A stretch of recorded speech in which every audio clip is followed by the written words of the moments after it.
There we go. I know our 22 listeners were probably wondering where we went off to for the whole month, give or take. Yeah. I took a trip, and you had something going on one of the weeks, Yeah, too, we're right? just busy. Yeah. But, yeah, we're back, and we're brought to you by water. Tea. How can we And say this? Michelob. Who's the parent company for Michelob? They don't own their own shit, I'm pretty sure. Well, we usually don't say the names until they sponsor us. Oh.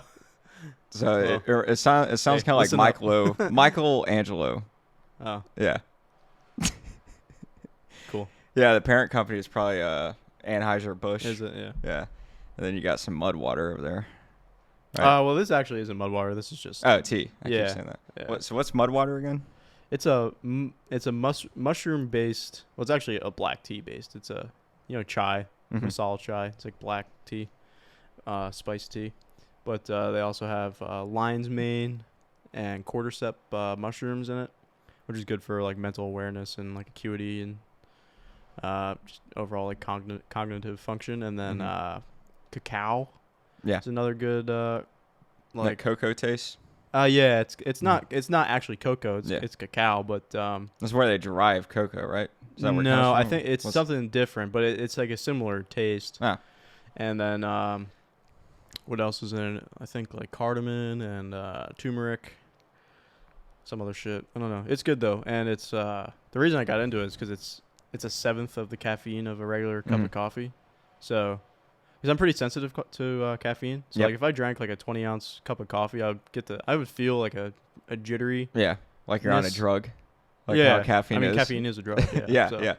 But... you're feeling it how I guess you should. Yeah. Yeah, because, I mean, I would drink it quickly, too. I'd get a 20-ounce and drink it, like, within 15, 20 minutes. So, by an hour into that, I'm, like, fucking wiring.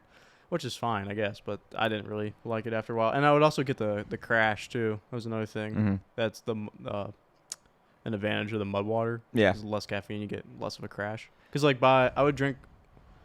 I'm not like an all-day coffee drinker kind of person. I drink one cup of coffee in the morning, and that's it.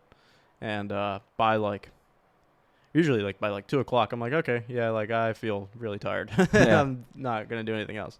So...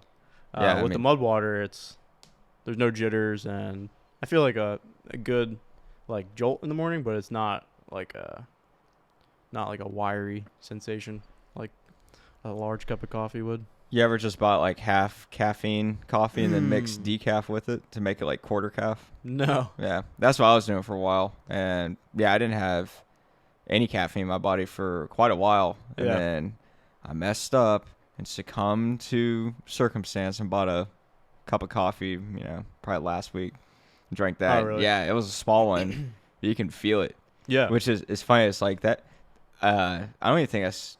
Because if you're like that nowadays, people probably view that as like, oh, you're sensitive to caffeine. It's like, no, I'm reacting normally to it. You just drink it all the time. Yeah. And you're like a meth addict that needs more and more and more. It's a drug. You've built a tolerance. Yeah. I'm not insensitive. I'm normal. Right. You're desensitized. Right. Yeah. Well, that is definitely there's truth in that for sure. I was never like a daily coffee drinker until we came up here. And I got into it just because I drove by Wawa every morning. I was like, oh. Wow. How dare you? I had it on vibrate. Yeah. Yeah, coffee, whatever. Yeah. The decaf thing, though, I mean, once you get off of coffee, you realize it's like, I don't need it. Because a lot of people get in a vicious cycle. Like right. Because a lot of people don't understand the like physical structure of caffeine in your brain. I guess you make myself sound smart. It stays in your brain forever. I don't know if you know about. Yeah, it has a half-life of like, I think it's 5 to 7 hours. So in 5 to 7 hours, half of the caffeine in your brain has decayed. Only half. So you're talking like 10 to 14 hours.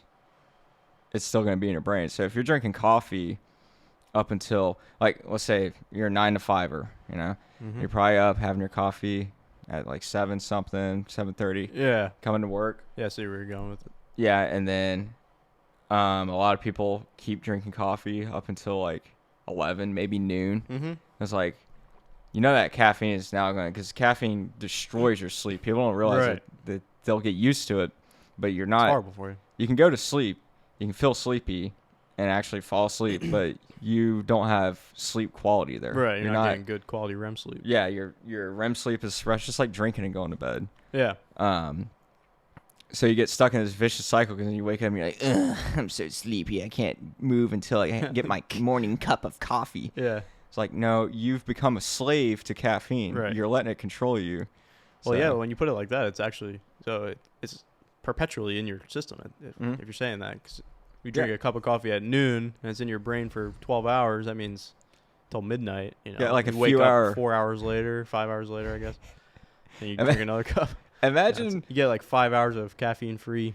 What kind of diagnosis would a doctor give you if you went to them and told them, hey, I smoke weed 20 hours a day. It's about a 4-hour window that I don't have marijuana in my system. They'd be like, what the fuck? But in the case of coffee, it's something like that. I don't know if it's 4, but it's definitely a huge part of your day. You have a drug, caffeine, in your system. Yeah. If we're talking from 7:30 until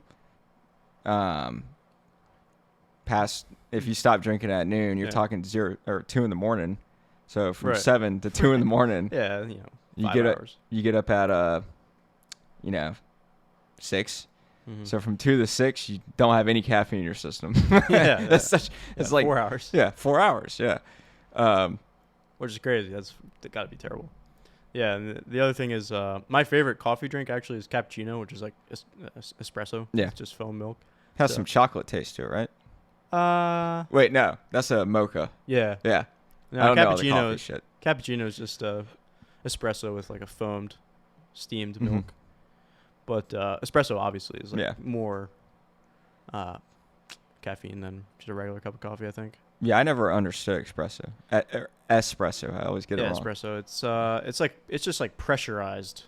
It's like ground coffee, obviously, but it's like pressurized differently. Instead of like a coffee where just the boiling water just like seeps through the beans or whatever, the grinds.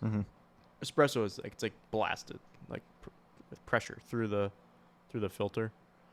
So it extracts more of the ground, I guess. So it's a higher, it's like a higher concentration. Yeah. It's like concentrated coffee. Yeah. It's more like pure, I guess you could say. It's less waste because it's it's lower. It's a lower water content. It's a lower water content in the espresso. Yeah, so it's a more efficient way of getting caffeine in your system. Yeah. Yeah. Yeah, you can look at it that way. Like, if I want to get alcohol in my system, I can drink a shot of whiskey or a whole beer. Basically, same concept. Yeah. Okay. Yeah. Yeah. Yeah, you want to get into the German forces today. So to our Yellow division. So to our huge fan base, we were talking before this, and we brought up how probably from the 40s up until probably even into the 60s, you got the old timey voice. Yeah. If you watch any like news report from World War II, have today Allied forces, that kind of voice. So we're talking like where that came from, but it's a real thing. It's called the Transatlantic or Mid-Atlantic Accent, and it's derived from English, like British English, and then I think something else. It's basically picking and choosing some ways they speak and then put it in our English, and the end result is a English that sounds more proper and more posh and fancy, so to speak. And it is a language, I guess you could say. It's not really its own language. It's just a dialect accent that was taught in colleges in the 40s and 50s and all that. So you have these college-educated reporters who were taught to speak like that, and that's how they talk. Same with actors back then. They taught like there's I watched some videos on it. I'm trying to think of examples of words because they had specific ways they would say A's and like I think if you're gonna say a word with an ER like faster or something, you would be like, I think it's with an A, like faster, kind of like that. Yeah. It's not faster. It's Right. Yeah, it's like and then in the middle and the end. So it's like the Germans move faster through the barbed wire. Yeah, and they drag on words in a certain way. You can look it up, but there's like, I guess you could still learn it today if you wanted to. I mean, if you're gonna walk around and talk like that nowadays, people be like, "Who the fuck is this guy?" Like, what are you trying to? You trying to be like fancy or something? Monopoly man or something Yeah. like that? No, but it's a fabrication. It's fake. People did not talk like that back then. Like they probably talked like, well, not It was like like a us. taught accent. Yes, It wasn't like an organic. Yeah. It wasn't like a naturally occurring accent. I guess the only people that talked like that were college kids that were in those courses, I guess, actors and news reporters. Anybody that's like in the film or something, or Right. gonna be on film or speaking. Yeah, if you watch like old like Western, it's like super noticeable. Yeah, they all sound the same. And it's so funny because I think a lot of people think that's just how they talk, but it's a fabrication. Yeah, It's not I never real. knew that until you Yeah. told me. It's obviously like a noticeable accent. It's like it's not normal. It's the old timey thing. Yeah. It's pretty cool. I like it. It's like if you heard that in a like high quality audio recording or saw in like a high quality movie that wasn't black and white, it just wouldn't be right. Because it's like it fits with like that old grainy, low audio quality. It has like its whole sound Staticky. to it. Yeah. Yeah, you're right. Yeah. So that's your $5,000 class on the Transatlantic Accent. Yeah, but the Apple event, if we want to get into tech, the Apple event from the 20th revealed the highly anticipated Airtags that have been talked about for like 3 years or something. Yeah. And they're pretty cool. If you don't know what they are, and if you know what tile is, I've heard of that. Yeah. It's basically a tile Same was. Their claim is that it's better, and I think I agree with that. I think they're pretty good. Yeah, well, it's got like the Apple infrastructure behind it. It's got all the ecosystem. Yeah. And then it was brought up that people, it's not in the news, but it's articles written that these things can be used to essentially track people. But I don't know. So I'll let you talk about what you want to talk about first, like because you think they could be used very well for tracking and all that. Yeah. Well, the article I read, as far as my understanding, is that they only basically, if you have an Android like me, you're never gonna know, because the only way to look up on the little map, I mean, unless you can get the AirTag, or what's it called? The app is actually called something different. It's like the Find Me. Yeah, Find My. The Find Me or Find My. Yeah. Unless you can get the Find My app on the Google Store, then basically, if you don't have an iPhone, you can't look at the map and see where all the tags are located around you or whatever. So the only thing, the only option, the only precaution, I guess, is if you have an Android, the AirTag will still make a chirp sound if it's away from the owner of the tag. But I mean, I'm thinking like I'm no like electrical engineer, but I can definitely pop open a little Bluetooth device and find the speaker and fry it. You know. Yeah. So I agree with that. That was their. So basically, if you have an iPhone, it's almost impossible for you to get tracked, which is hilarious. Right. Yes, because you can look up on the map and see where it's at, or if you get a ping notification if somebody else's tag is near you. Yeah. But the downfall is like they only talk about if you have an iPhone. Yeah. So what? Now you're telling me that I have to get this Apple app on my phone that I don't want? Hey man, you to want to get sure. tracked? You should probably get an iPhone. That's their selling point. Yeah, I guess. Stay track free. Just pick up the new iPhone 12. And that's just one. I mean, that's just one perspective of it. That's just talking about like nefarious third-party actors trying to track you. What is it? I mean, Apple's kind of like they have like a pretty decent track record of privacy policies, I guess. But you know, it doesn't necessarily say that Apple's not collecting that kind of data. Although it is encrypted, it's Bluetooth encrypted. Yeah, and they don't get the information. It like stays with you. Oh. They're big on like a lot of that. Like a lot of your stuff is just local. Yeah, local. Yeah, it stays on your phone. Doesn't get reported to them. I mean, if it was like a different company, other like that tile company, yeah, I probably wouldn't necessarily trust them as much as I trust Apple with that kind of information. Yeah, if we're worried about people getting tracked, I mean, I don't know how tile works, but it's probably something similar. Yeah. And I don't know that theirs do all that when it's away from its device. Right. Yeah, so like what you're saying is, Android users are easier to track basically because the only way you know with the AirTag. Yeah, with the AirTag. Yeah. Is like you're saying the chirp thing. Sound. Yeah, that's it. They might have. I was going to talk about this earlier. They might have. They probably thought of that. Like a lot of this shit they probably like goes to some section that's like all about like, okay, how can this be like used for bad? And then they look it over and then they look into it. I mean, I would hope so. Yeah. It'd be a smart move, Apple. So like a lot of even with the phones, if you for instance try to do your own DIY, we'll say screen repair, phone they're making it harder and harder for you to work on your phone and replace stuff.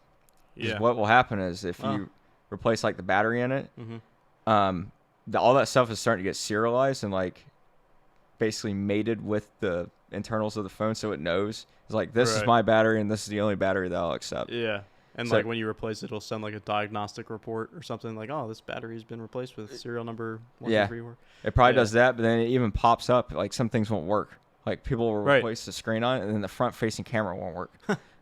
So AirTag might be designed in a way where the only kind of thing you can do to that thing is replace the battery, because that's all it is. You push it in, you turn it, it has a little button cell battery. Mm-hmm. That's the only kind of interaction a human being has with it. So unless you like physically break it open. Yeah. So it might see that it gets cracked open or like something gets tampered with, and it'll just stop working. I see what you're saying. Yeah. So I actually thought about that too. I thought about that as well. Like if they had some sort of like wire connection that like when you take the encasement apart, it'll automatically. I mean, like a irreparable like solder or something like that, which is probably kind of difficult to do. But, yep. Yeah, it'd be hard working on that. Oh, the one thing that you said was they're making it harder to work on your own phones. At one point, actually, I think it's actually the opposite of that. Back in the day, you used to not be able to buy third-party like repair parts for Apple. The only way to get an Apple product repaired was to send it to Apple. And now you can actually you can bring it to the guy in the mall and get the fucking screen replaced for $30 or whatever. That used to not be a thing. It's actually easier now to get your stuff worked on. And it's another tangentially thing is John Deere tractors was the same way. John Deere used to only be able to get your John Deere tractor like serviced by like a John Deere like licensed like technician or something like that. You couldn't like do your own like software updates on John Deere tractors, I guess, or something like that. Yeah, it's a random thing. So well, that was a long time ago, but it has got a little harder to work on phones because I remember when I had like everything from it started with the iPhone 10. You could replace the screen by simply removing the 2 screws on the bottom. Oh, you mean like physically harder? Well, yeah, that too, but also still with the parts. Like there's certain because with these, I think it's more specifically with these kind of phones, the ones that have the like LCD built into the glass. There's no home button, and then like because what it is with the older ones with the home button and stuff, it was just like a pane of glass over the LCD. So when your screen cracked, you're replacing just a sheet of glass. Well, now they made that all one piece. It's all like glued together, and you should see what like on the iPhone 10s and newer.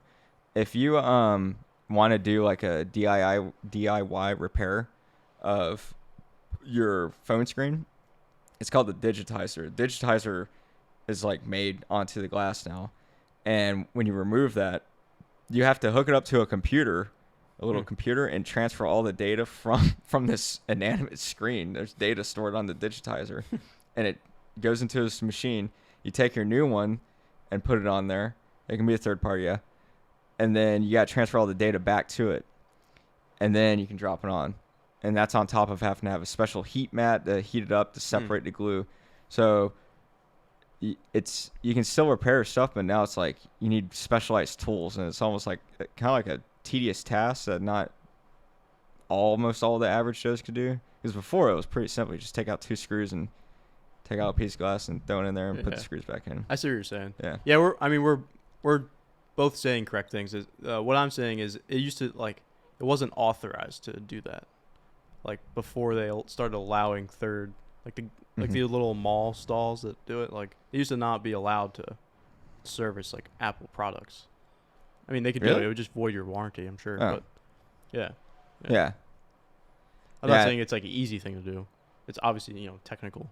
A technical repair. But as far as, like, actually, like, an authorized, like, repair, like, before...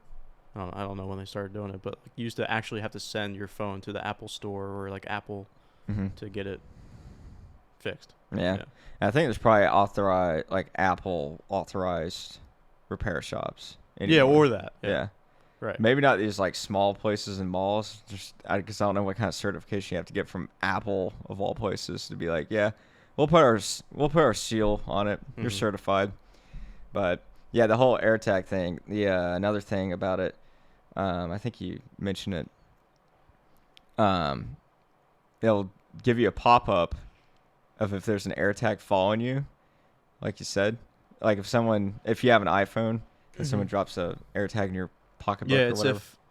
If an AirTag that doesn't belong to you is in your vicinity. And it'll give you a pop-up. It's all screenshots of the pop-up. And it'll let you know that the user can see you.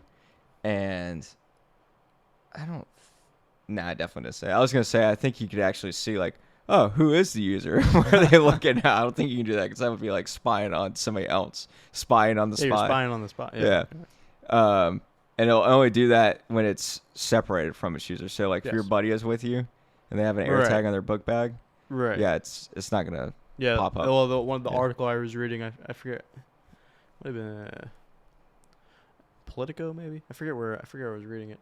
But you said the example was like, if you're on like a subway train with 30 other people and they all have AirTags, like you're not all going to be getting chirps and notifications. It's only when they're separated from the owner of the tag for extended period of time.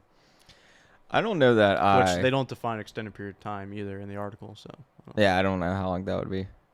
I don't know how much I trust that those things won't go missing at airports if you have them on your luggage, like it's a luggage tag. You can't do anything with it if you steal one of those because it's just like an inanimate piece. Yeah, because it's paired to the phone, right? You probably can't unpair it. You go through Africa. You fly through Addis Ababa airport or something. Where's that at? They're gonna, huh? Where is that, Addis Ababa? I don't know. I think it's Ethiopia. Yeah. I think you're right. They're probably gonna jack that thing because it's like this. It's got the Apple logo on it. Yeah, that's all we need to know. It's something that appears somewhat valuable, right? So I don't even know if I would want to. Because what's the? Just put it inside in your luggage. Yeah. If you're worried about it. Yeah, but they don't want you to do that because Why not? Because they're selling luggage tags, basically. Oh. They're trying to keep you from putting it in the bag if they're selling you that. You know. I wonder why. It's a marketing thing. Here's like your $20 accessory that you don't need, kind of thing. That they'll conveniently they ensure they sell you no way to attach the thing right off. Right, yeah, they don't want you coming. Yeah. They don't want you sticking on anything. But there's a ton of already third party little holder keychain things. They have these nice like Kydex looking carbon fiber things that are really. That's like the same thing with the fucking AirPods cases. Mm-hmm. Like there's thousands of the little rubber holders for the actual plastic charging case. Mm-hmm. Yeah, you can get a silicone connector pieces that basically tether them together. Yeah. Oh yeah, for like sports. Yeah, like they fall out your ear and they get ran over by a car or something. When you're on your bike, that happened. But you said that happened? Yeah. To you? No, not me. Someone I know. But yeah. So they have this. This makes sense. They could have put a one wheel in the fucking water the other day. Yeah. They have this one luggage tag. So Apple has this. I guess it's pronounced Hermes. It's some French partnering program thing they do, and they make very luxury specialized products from. I think the only thing they've done so far is the Apple Watch, and they'll have like the Hermes Edition Series 5 Apple Watch, and it'll have this, I guess, obviously super high quality leather watch band. Oh, super expensive. It's like in the several thousands of dollars. Oh, wow. It'll have like a specialized custom watch face that you can only get on that Hermes Edition. Well, for whatever reason, they came out with a Hermes Edition leather baggage tag for the Airtag. It's this little thing. It's a tag. It's literally all it is. A luggage tag. And it costs 10 times more than the Airtag itself. An Airtag is $29. That thing costs $299 for the tag. For this. So actual luggage tag. Do you think someone's gonna put that? Fuck the Airtag. I'll just take the tag. I don't even. Yeah, I'll take your $300 piece of leather. Yeah. What? Like, who is going to do that? They're just designer clothing is like the stupidest fucking thing. Yeah. Ever. But this is like the most like bizarre way of just asking for a lot of your stuff to get stolen or something. Yeah. I mean, you have to go into somebody's depending on where backpack. you're traveling. Yeah. Yeah. Well, I have I just assume people in airports trying to steal your stuff. They stole my cologne one time. I just have a grudge permanently. Yeah, I think I mentioned it. His North Face did a collaboration with Gucci recently. Oh, a couple months ago. You told me about they that. Like a North Face Gucci jacket. It's like a couple grand. I think it's like $2,000. Is it nice? Does it look warm? I mean, I'm sure it's functional. Do you think Alex wears it? It's not worth $2,000 though. No, absolutely not. I don't think he's sponsored by the North Face. I think. Yeah, he is. Oh, he is? Yeah, he said Rogan. Oh. Yeah. Well, no, I don't think he does. And he says the North Face. Yeah. He doesn't say North Face. No, it is the North Face. Yeah. The North Face. But he doesn't even shorten the name. He's not even casual about it. I'm pretty sure that's how I just said it. Yeah, I got a North Face jacket. He would say, I have the North Face shirt on. I think it's just weird like that. Yeah. Oh, that dude 100% has, how can I put it? I don't know if I should say, like, he has something wrong with him. But when he just tells his girlfriend that, this climbing means way more to me than you. And you tried to kill me 2 fucking times. That's a little extreme, but that's basically what he said.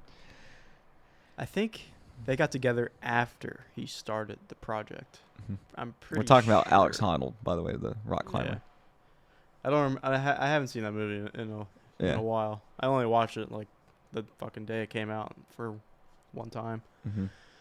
But I'm pretty sure he was working on that project before they got together. So, I mean, I guess it kind of makes some sense that he would say it's more important. He definitely did, because in the beginning of that documentary or whatever, he was saying something about a girl. He was like, I would hardly call her a girlfriend. Yeah. And then like 20 minutes later, you see who he refers to as his girlfriend. I'm like, didn't you just say that?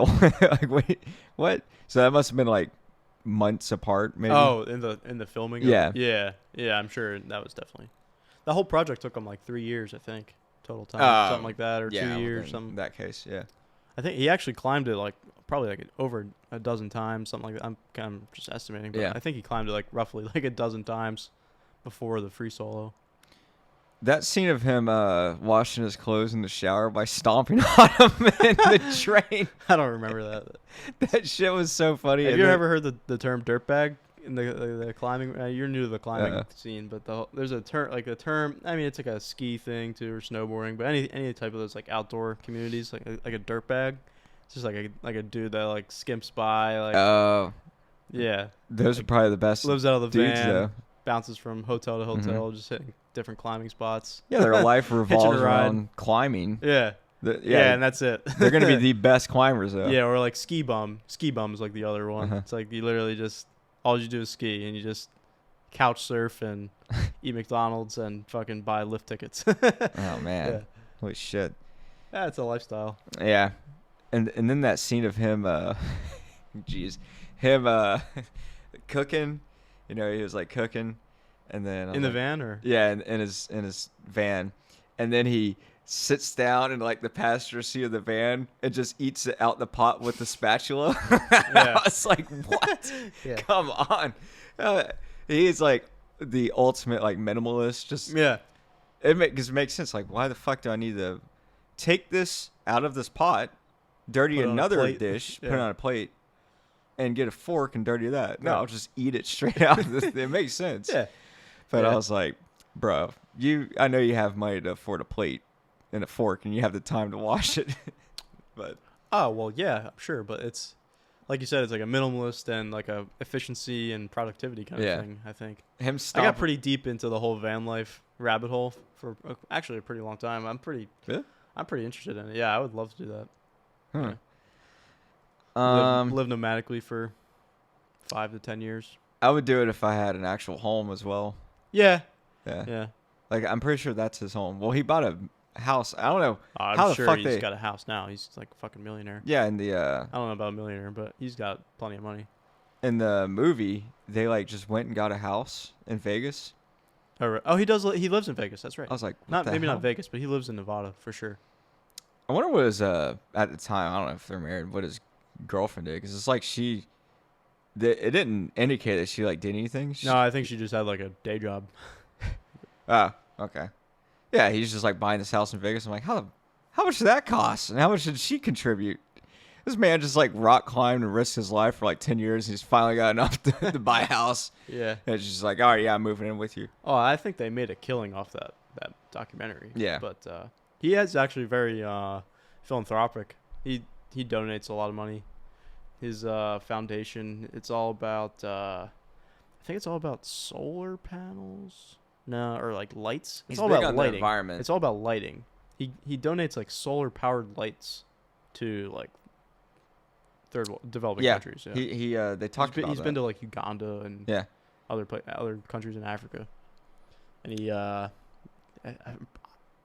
unless I'm like totally wrong, I'm pretty sure his whole nonprofit is all about getting lights to the dark world.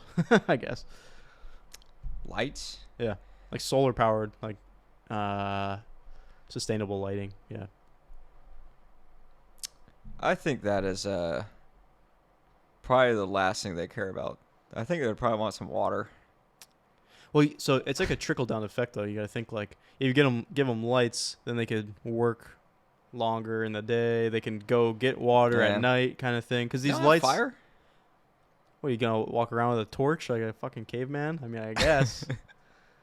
It's not very sustainable though, because then you got to get firewood every time and a fuel source and actually light it on fire. Blah blah blah blah. Where these, I've seen them before.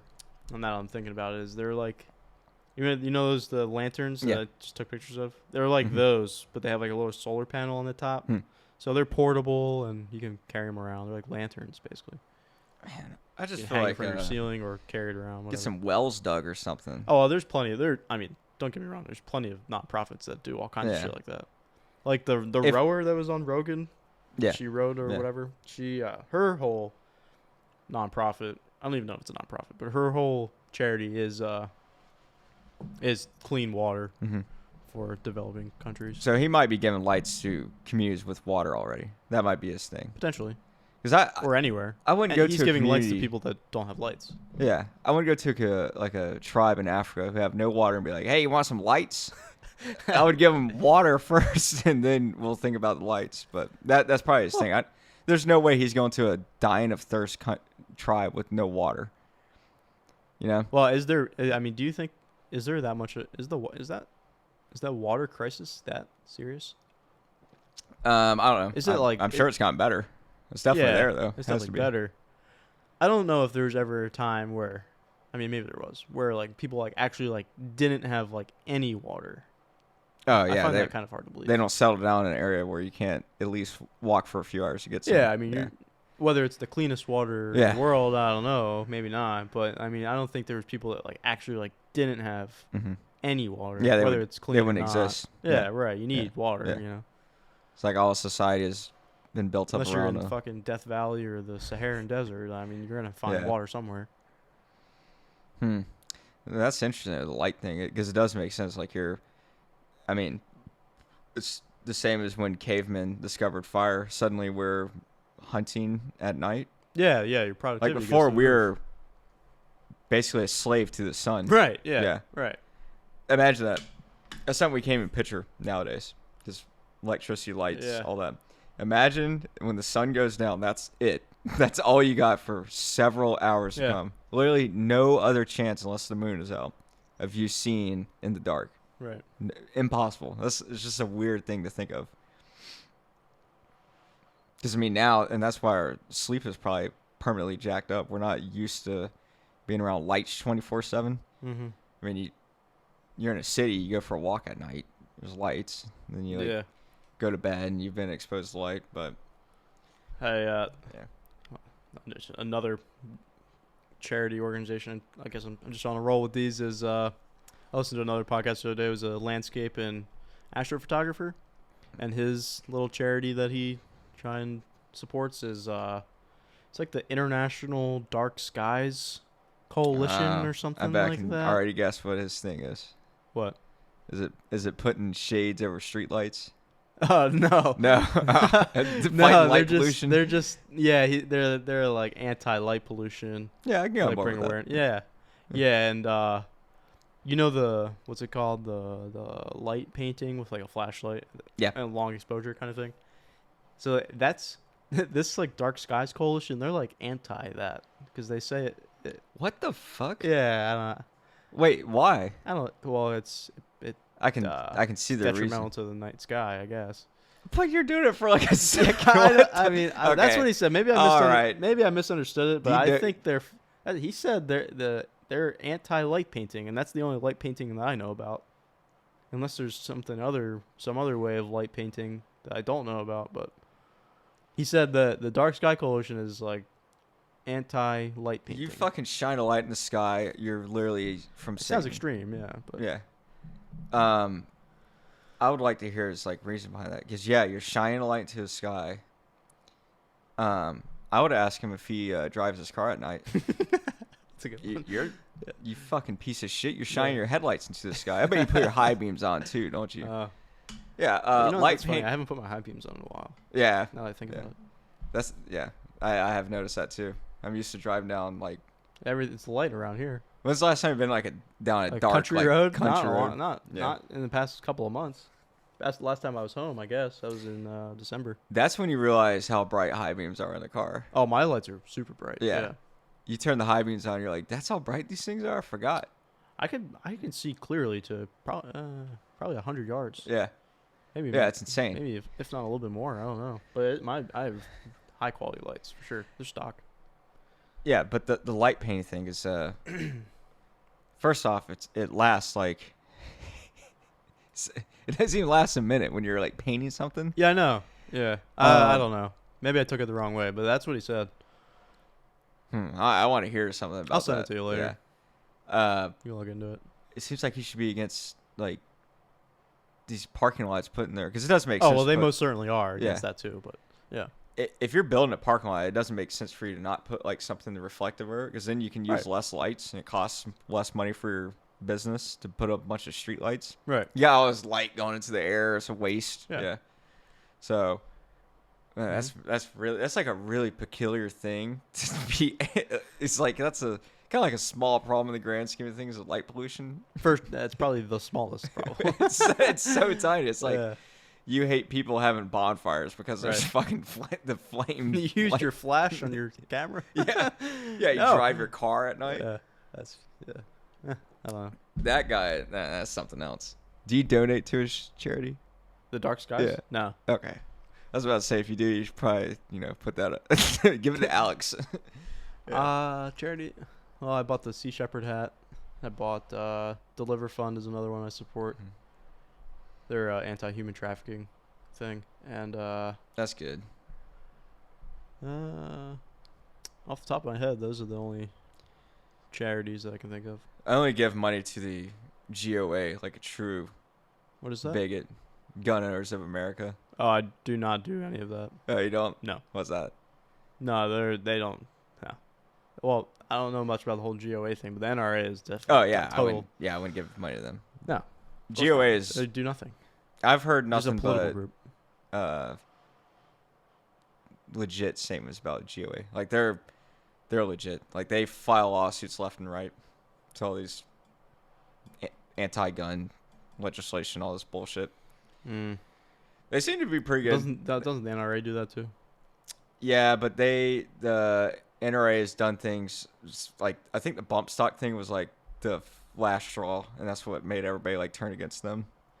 Is when they made a compromise. They're like, yeah, you can take the bump stocks, but there's been the no NRA relies on the it's just a circular cycle here. The NRA relies on the anti-gun politicians to introduce those policies so that they can take all your money and say it's going to go towards the lawsuit. Then they do the lawsuit. Then the next, and then once that goes away, well, then they have no reason to ask for your money. Then the next anti-gun policy comes around, they ask for more money. So if they didn't have these, I mean, I don't know. It's stupid. I don't think they do anything.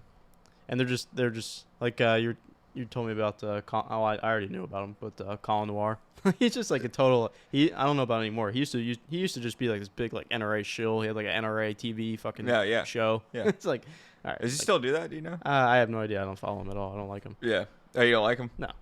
Why? He's just a shill. He's just like it's a front for the NRA, for the IRA. I did say the IRA. The NRA. Yeah. Yeah, he's not the IRA. He's not a terrorist. I just got a book about them. I'm looking forward to reading it. The IRA. I don't know. I'll take what we can get for the 2A. Like, if we're gonna have a leader, like, it's gotta be somebody somewhere, because we're the most trampled on people that are like. I'm just not gonna give you my money. Yeah. I don't know. Yeah, I mean, I give him my $20 every month. So. You really give him $20 a month? I got a lifetime membership with him. Yeah. It's because I care. You don't. Well, I already own as many guns. Well, I won't say that, but I own the guns that I want currently, and I'm not getting rid of any of them. So I don't need to pay anyone money to make sure that they don't come take them, because I'm not getting rid of them. Yeah, true. So until they, mysteriously disappear in the lake when I'm scuba diving and they fall off my boat by accident. Yeah, it happened a lot in the past couple of years. It's pretty wild. I think people are. A lot of just these. They just feel threatened by like pirates maybe to come to get them when they're out on their boat, so they bring their guns. Yeah. Then they crash, and then their guns go in the water. I just can't find them. I don't know. Yeah, I guess I do it. It makes me feel like I'm actually doing something, because all this like gun legislation comes out, and I'm like, somebody else will take care of that. Actually, that's some of those like, email your senators. I have done that a few times. Really? Yeah. Nothing has. I've seen a couple of those. Nothing has really got me that emotionally invested to go that far with it. I don't know. Yeah. I'm from New Jersey, which is like staunchly anti-gun. Yeah. It'll never change. So it's almost like I come from a stance of I've just given up on it. It's like, I don't know. And I feel like it's really just like a federal. You really only got to be worried about federal gun control, because if you live in North Carolina or another free state of America, you don't really have any worries. They're never going to do anything. So yeah, that's true. Go to Montana. It's like no one's coming for your fucking guns in Montana. I promise you. So yeah. So I was wanting to talk about on the going back to the tech thing. So the new iMac that came out. Oh yeah. Badass computer, by the way. It looks. They completely not. So the iMac is a desktop. Yes. So that's the Mac. It's like all-in-one thing. Do they still do the all-in-one? Yeah. It's like in the screen. It's There's just a stand and the screen. Monitor. Yeah. It's pretty cool. I like that design. Yeah. Nice. So I don't know anything about Apple computers anymore. I have a Windows PC. Yeah. So they hadn't like remodeled the iMac for a long time. Yeah. I mean, the same look. You could pretty much say that about most of their technology, or any technology anymore. That's why I like Tesla so much. Not to get off track, but yeah. So now it doesn't have the bulge in the back when you look at it from the side. They went the extra mile and made it like it's as thick now. It's perfectly flat. And it's almost as thick as an iPad. Wow. It's a little bit thicker. Thin. It's like the thickness of a phone almost. Maybe it's roughly that like thick. 2 phones maybe at most. No, it's probably closer to that. Yeah. Yeah, with the case and everything. Like a small book. Yeah. That's pretty cool. And it's just straight flat. That's nice. Super nice. It still has this chin on the front though. Very large piece on the bottom with no use. It doesn't do anything. Doesn't even have a logo on it. It's kind of like this awkward band going across the front. Oh, there's probably internal components. Yeah. Yep, that's the exact reason. But so something they did that's I have never seen before in a technology. So obviously you have a wireless. Well, you don't have to, but the wireless keyboard and the wireless mouse is pretty much the way to go when you get the iMac, because you want to have this clean. That's the idea. It's very minimalistic. Wires, no wires. I'll talk about that too, as far as like the plugin. But the keyboard now, so like this has Touch ID. It's right there. Okay. So fingerprint reader, all that. So the keyboard now is wireless, and it has Touch ID on it. Right. And it wirelessly transmits. Yeah. And I was like, data. I don't think I've seen any wireless biometric transmission yet. Everything is always consumer wired. Technology, yeah. It's always wired. Like your phone, your computer has always been asphyxiated and then wired to the thing. Right. It's part of the device. Yeah. Any kind of like secure thing where you got to do a biometric to get in to a door or something. Right. It's always hardwired. So this was like a new thing. I was like, that technology is pretty new. So it's all transmitted through Bluetooth, right? Yeah, something like that. I guess they say Bluetooth is encrypted, but I'm sure I could find some contrary evidence. Yeah. But I thought it was pretty neat though. yeah, no, that's cool. And on top of that, the Switch users, you just walk over and put your finger on it, and it switches the user. Oh, so there's no clicking around and signing out. Yeah, it sees That's your nice. finger is different. You're and in. it switches. Oh, that's cool. I was like, that's like a Slick. small thing. Yeah. That wasn't even like the biggest point of the thing. They just kind of like went over it quick. There was like, Touch ID now wirelessly transfers to your Mac, and then they kind of just like moved on. It wasn't like a big point, but I was like, wait, hold up. Yeah. That's pretty legit. That's like when, I guess headphones went wireless. You know, I had this cord. That was like a big deal. Yeah. Yeah, well, when the little pods Mhm. really started, they really took off. That Yeah. was like a big deal for sure. The AirPods are Apple's best-selling thing ever. Are they? Yeah. I Ever. believe that for sure. I got a pair of the I have the Jabra ones. They're like sporty. But Galaxy makes them. Samsung makes them too. They all make them now. Everybody made fun of them. They blew up. Yeah. And then they started making them. Well, you just look like such a fucking asshole when you walk around and you walk into the coffee shop and you got the things on and they're ordering your. Sorry, listen to my music, bro. Just give me my fucking. Well, the excuse is coffee. like they had like. Do you have a pair? Yeah, I got both of them. Okay, so like you can hear people talking at the same time. It's like pass through. Yeah, so it's like I get it. I know you hear what I'm saying, but you still look rude. Take them off when you're talking to me. God damn it. Yeah. Yeah. But yeah, another thing with so the other thing I did is like I haven't really seen this. It's a small thing, but it's pretty legit. So it plugs in. It's a desktop, so it doesn't run off batteries. So you got to plug it in. Obviously, it goes into the back. What is this? Wait, what? The iMac. You gotta plug it in. Yeah. It doesn't run off. But so the plug, they redid the plug, and you don't plug it anymore. It's just magnetically kind of like falls into place. To the wall? No, to the back of the computer. Oh.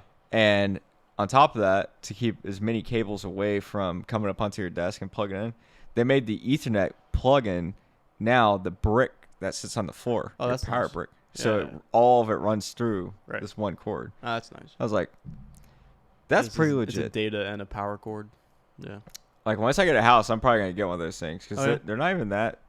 How much are they? They start at $1,200. Oh wow, that's nothing. Yeah, that's like a very cheap Asus gaming laptop that's gonna shit the bed in 2 years. I wouldn't say that. You really? No, I wouldn't say that. Yeah. My computer is almost 6 years old. What is it? I built it. No. It's running very strong for sure. Yeah. Yeah. I've upgraded it once, like 2 years ago. Just a new video card.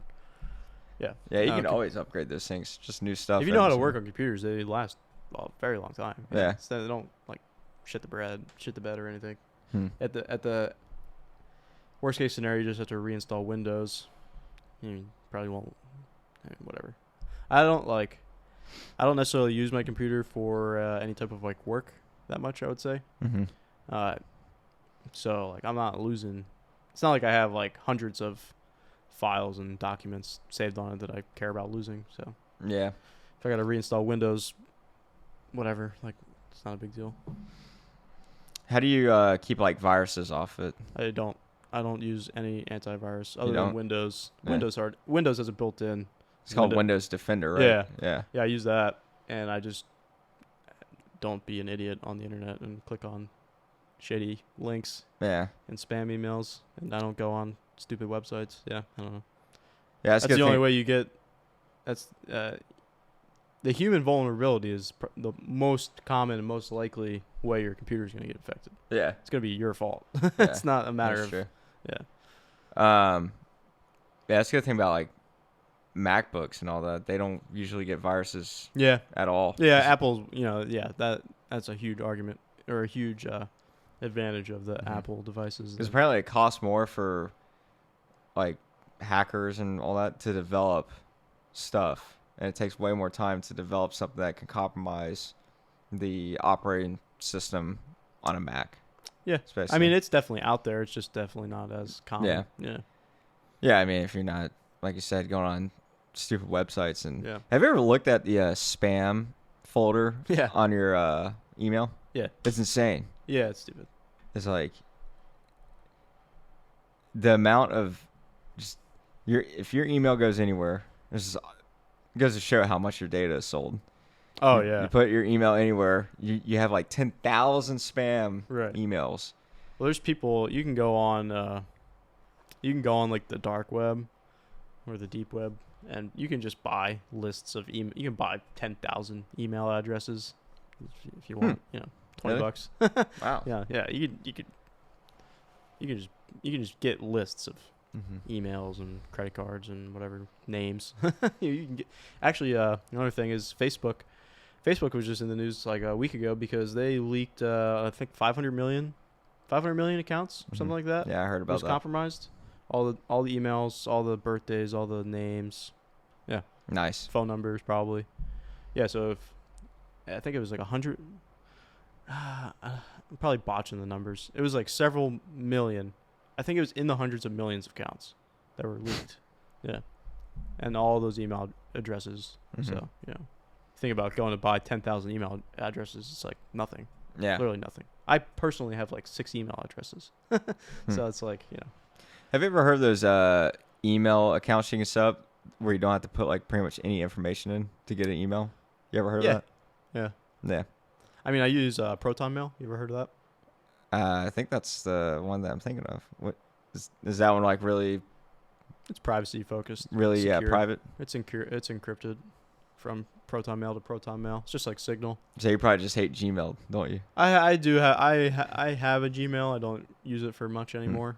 I had a Gmail for a long time before I found Proton Mail, so I still have it. So Proton, what do you have to enter to set that up? I don't. Very little. Yeah. You can put a fake name if you want. Yeah. Yeah, because it's Swiss based, also. Yeah, the Swiss are good people. Oh, they're highly regarded as being like privacy. Are they focused? Yeah. I can see that. Yeah. I want to make it down there. It's a nice country, but yeah, for like Gmail, you have to put enter a phone number, like an email to get an email, basically. Oh, really? Right? Is it? I don't know. That might not be required, but that's definitely a thing because they want a recovery email. They definitely want a phone number. Yes. Well, that's what it is. To create a new Gmail account or a new Google account specifically, you pretty much need a phone number, and one that you can confirm too. Yeah, one that you can confirm, but not just any phone number, because I also have a Google Voice number, which is it's referred to as a VoIP. VoIP, like voice over IP. Yep. It's a VoIP number, so it's not a real networked cell phone number. And Google knows when you can get them from not just Google, but the random like text app or like Text Me app or whatever, Text Plus, whatever. You can get a VoIP number easily, but Google knows when you're. That's what that is. That's a VoIP number. Yeah. Ah. Holy shit. Yeah. So. Yeah, because the only way to get a phone number is through a SIM card. That's true. A real phone number is through a SIM card. I used to prank call people off of like Text Me. Yeah. Yeah. So if you're trying to open a Google account with one of those, they put you through the ringer when you try and do it. They'll either tell you it's not going to work, or you got to like verify it like 3 times and whatever, blah blah blah. It's a pain in the ass. But yeah. And Proton Mail is the nice thing about Proton Mail. If you get, they have a free service, but you can pay for it. It's like $4 a month or something, and you can get like 4 or 5. I think it's 5. You have 5 email addresses attached to your main account. So I have like my 2 photography emails at 2 different domains, and then I have like my personal email at like 2 different domains. What's that? Yeah, so it domain say is Proton like Mail. No. So one of them is like at pm.me, and another one's like at like pht.com. Yeah. You can just set that up, or Yeah. you can like manually type it in. No. Yeah. So they have well, yes, you can, but they have a preset list of like the Proton Mail domains, which is like protonmail.com. Yeah. And pm.me, and like it's like pht.com or something like that. But then it's depending on how much you pay. They have like a tier, like they have like a silver, gold, and premium, whatever. So if you're like a premium or like a business class member or member, yeah, I guess, then you can have a custom domain. So you can use Proton Mail, but if you own your own website, then you can make it. That's cool. Whatever email, Mike at blank or Mike at photography.com or whatever. Yeah. Yeah, because but I actually looked into that, and getting a domain is like a whole nother process. I'm not doing that. So if you see like Proton Mail, you're gonna be like, "What the fuck is that?" Oh yeah, people ask me about it all the time. Oh, I've never heard about that. Well, yeah. Well, look into it. It says something other than Gmail. What's going on? Yeah. Well, every once in a while you get the people with like Hotmail or like Yahoo. It's like Hotmail. My fucking mom, she has a AOL account. Yeah, my I dad tell her does. every time I talk to her, I'm like, get rid of AOL. Like, not it's God, it's AIM just, now. Oh, it's just straight AIM. Yeah. Oh. AIM. Yeah, AOL's not a thing. Oh, AIM was always a thing too. You know, AIM was like the AOL Instant Messenger. Yeah. You ever use that? Yeah. Like when you're like 12. Yeah. Yeah, I think but AOL, it's like, who knows like how many times that's been breached and how many vulnerabilities they have. Like, you think AOL is really pushing software updates and security updates on a regular basis? No, they're not. I promise you that. Holy crap. Hotmail. Like, where are you finding these things? Just get a real. I can see Hotmail because somebody probably made that when they were like in middle school, and they're like, they just want to keep it. Like, mine's from a long time ago. Yeah. My Gmail. Oh, I will say that migrating your emails is a huge pain in the ass. Yeah. To like change all those accounts. Yeah, whatever you got. That's the only. I still have the Gmail because of that. Because I used Gmail for too long, and now I'm stuck with it. Mm-hmm. Yeah, that's but like the thing is, I get literally zero spam to Proton Mail. But with Gmail, I get spam literally all day long. I never look at it, obviously, or never open them. I look at it from time to time, but yeah, it even tells you if it's a spear phishing email. Did you notice that on Gmail? No. There's a little icon of a fishing hook. Yeah. Gmail is definitely Gmail reads all of your emails, for sure.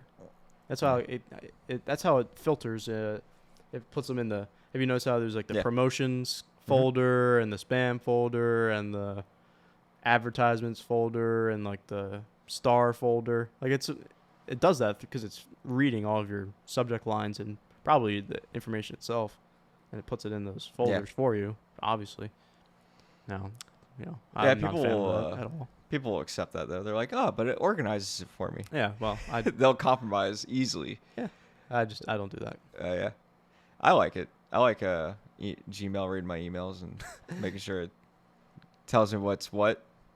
I can compromise with that. But with I don't know. With Proton Mail, it's like, especially having the 5 email addresses set up. I know, like, for personal stuff or like important accounts, I'll use like my name account, and then for the photography ones, like for like Adobe, I have a link to my photography email, and then for like the random like newsletter that I sign up, I use like the anonymous email, so it's all kind of organized in that way. I know where each is coming from. Yeah. I don't know. I always just think about how like what my footprint looks like when I like go to these places and I put my email in. Oh. I usually don't put my email. I'll put something fake unless I absolutely have to. I'll just make it off by like a letter. What kind of places? What are you talking about? So that rock climbing place, Oh, for okay. example. Yeah, I see what but you're I saying. had to Yeah. use mine. Did I have to? Mm-hmm. Yeah, I guess I did. Other places like I remember this auto show we went to one time. That was back in California, and it was like, I can't remember what we were doing. Something I wanted us to put our email in. I was like, I'm not putting that in. Yeah. And then let's see, what's some other ways? Definitely maybe like a phone numbers. You go to a place and they're like, yeah, we got a 10-minute wait. Just give us your cell phone and then or cell phone number, and then we'll message you. Yeah. Oh, there you go. Into that database. Who has their like Right. who that's something I wonder. It's like, who made your guys' website? Like, what server is that on? Yeah. And that data is gone with the wind the second that shit goes in. Potentially. Because people will buy your data. Yeah. And anybody waving money, they're Right. going to give it to them. Yeah, if they're not selling it already for profit, their website might be compromised. You know. Yeah. So, like, that But kind a lot of of footprint. them sell it for profit. You know. Yeah. No, they want to. Yeah. They want to make some money. Data, like personal data, like advertising data, is easily like probably the most lucrative, one of the most lucrative markets. Like, So, in the past 2 decades. 100%. What I've never really understood, but this is just for me, but so your data being sold and all that, Mm-hmm. and it's all because of like they want to figure out a way to better sell you things, essentially is what it comes down to. Mm-hmm. And they'll do that through a lot of different ways. They'll send you emails. You'll get emails for a certain product because Mm-hmm. it can obviously easily track what you're probably interested in. Right. Or you'll get like even a pop-up. Like, Mhm. I guess we're in the early 2000s again with these pop-ups on the side of your web browser and stuff. I mean, I don't see them because I have ad block. But yeah, right. Me too. I can safely say I have never bought anything From an ad? from an ad. No. Really? I have. really don't think I can say that I have. It might have influenced me subconsciously later. I don't think so, though, but all the stuff that I've bought, I'm pretty sure felt like free will. Like, I went and sought it out. So I've bought things from ads, but it wasn't the ad that made me buy. It was like things that I've wanted to buy that I was already going to buy. And then I saw an ad. I was like, oh, yeah, I'll buy that now. So I guess you can say yeah. It wasn't like, oh, I saw this like new ad and I was like, oh, wow, that's a great product. I'm going to go buy it. It's like, nah, it's like this Yeti cup. I've known about a Yeti cup. And then I see the ad. I'm like, oh, yeah, I'll buy one. Yeah. So it's so much money for something that it doesn't seem, because the amount of money it like ad revenue makes. Oh, it's absurd. Makes it sound like people get one ad and they're like, hell yeah, I'm going to buy that. And everybody is doing that. Oh, ad revenue, I mean, it's like pennies. But when you accumulate hundreds of thousands of ads every day, all day long, and then it builds up. Like per click on like an ad, like it's like worthless. But when you get 100,000 clicks per day, and then that's when it builds up. Like, I don't even click on ads. Like those pop-up ads, I mean, I don't see them on YouTube. Yeah. But an ad through email, those are always coming from an actual business. So I don't know that I don't think they make money off their own advertisement to you. They Like just a newsletter kind of thing? Yeah. Yeah, no, they don't make money on that. No. Yeah, I should have clarified. That's like legitimate advertising. Yeah, that's like actual advertising that you most likely signed up for or bought something from them. So now you automatically signed up for it because you consented to their email. Yeah, so if we're talking in those terms, I have definitely never just got a random advertisement from some random company I never even thought of and then bought something. I really don't think I have. So it's like a random. Yeah, no, me neither. So all this money and time and all this data and tracking they do on you just so they can more accurately predict what you're going to buy. They keep firing off these things, and it annoys me that I never see it again because it's in my spam folder. It's like that. What was that all for? Yeah, well, one last hit on Gmail is Gmail has ads in it. Did you know that? Did you see those? Do you see them even with ad block on or no? On the phone app, there's usually the first 2 emails in your inbox.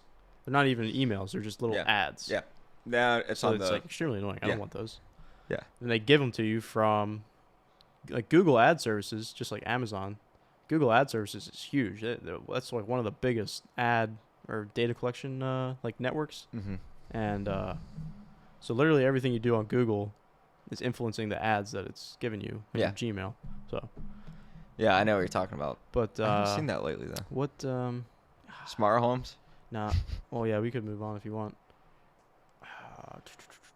Yeah, I forget. Yeah, you forget. So smart homes. I like the security cameras. You do? Yeah. Which ones? We got them at my house. Ring or Blink. oh, It's a same thing. Right. 100% compromised Chinese Amazon company, but hey, I get to live stream my house from my phone.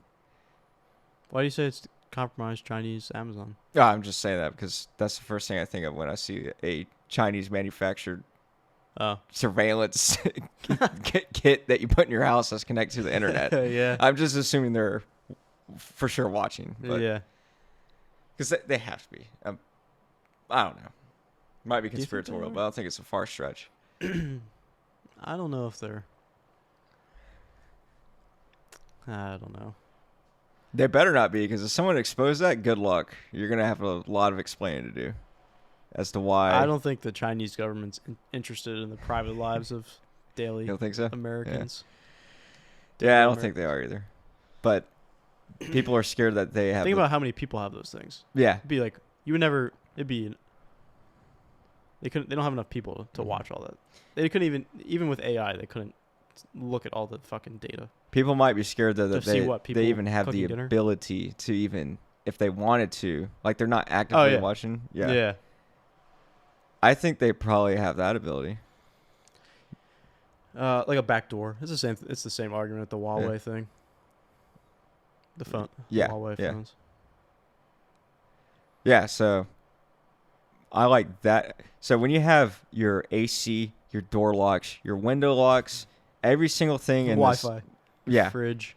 I don't know about that. You're getting a little extreme because one, it's not smart Lights. because something goes down, you're just gonna be fucking locked out of your house, and your Right. food's gonna go bad because your refrigerator Yeah. goes off, and your house is gonna be burning up because Yeah, AC. actually, that's an excellent point. I never really thought about it like that.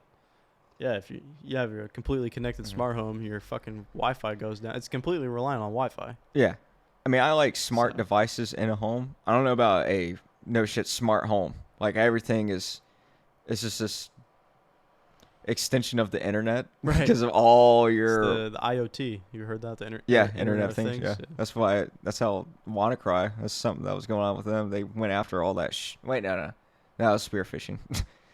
A lot of other things happen. Internet started of Things. with the 10-year-old printer, and then just spread. Is that kind of that idea? What's that? They went after the Internet of Things. They went after like the old unsecured printer. Yeah. And they use that to spread. It's basically compromising the internet, right? Because it's this old, outdated thing. They can hop from that, basically. Right. Yeah. Right, okay. right. Yeah. Yeah. So your house is the Internet of Things hub. Yeah. Mm-hmm. But it's definitely convenient.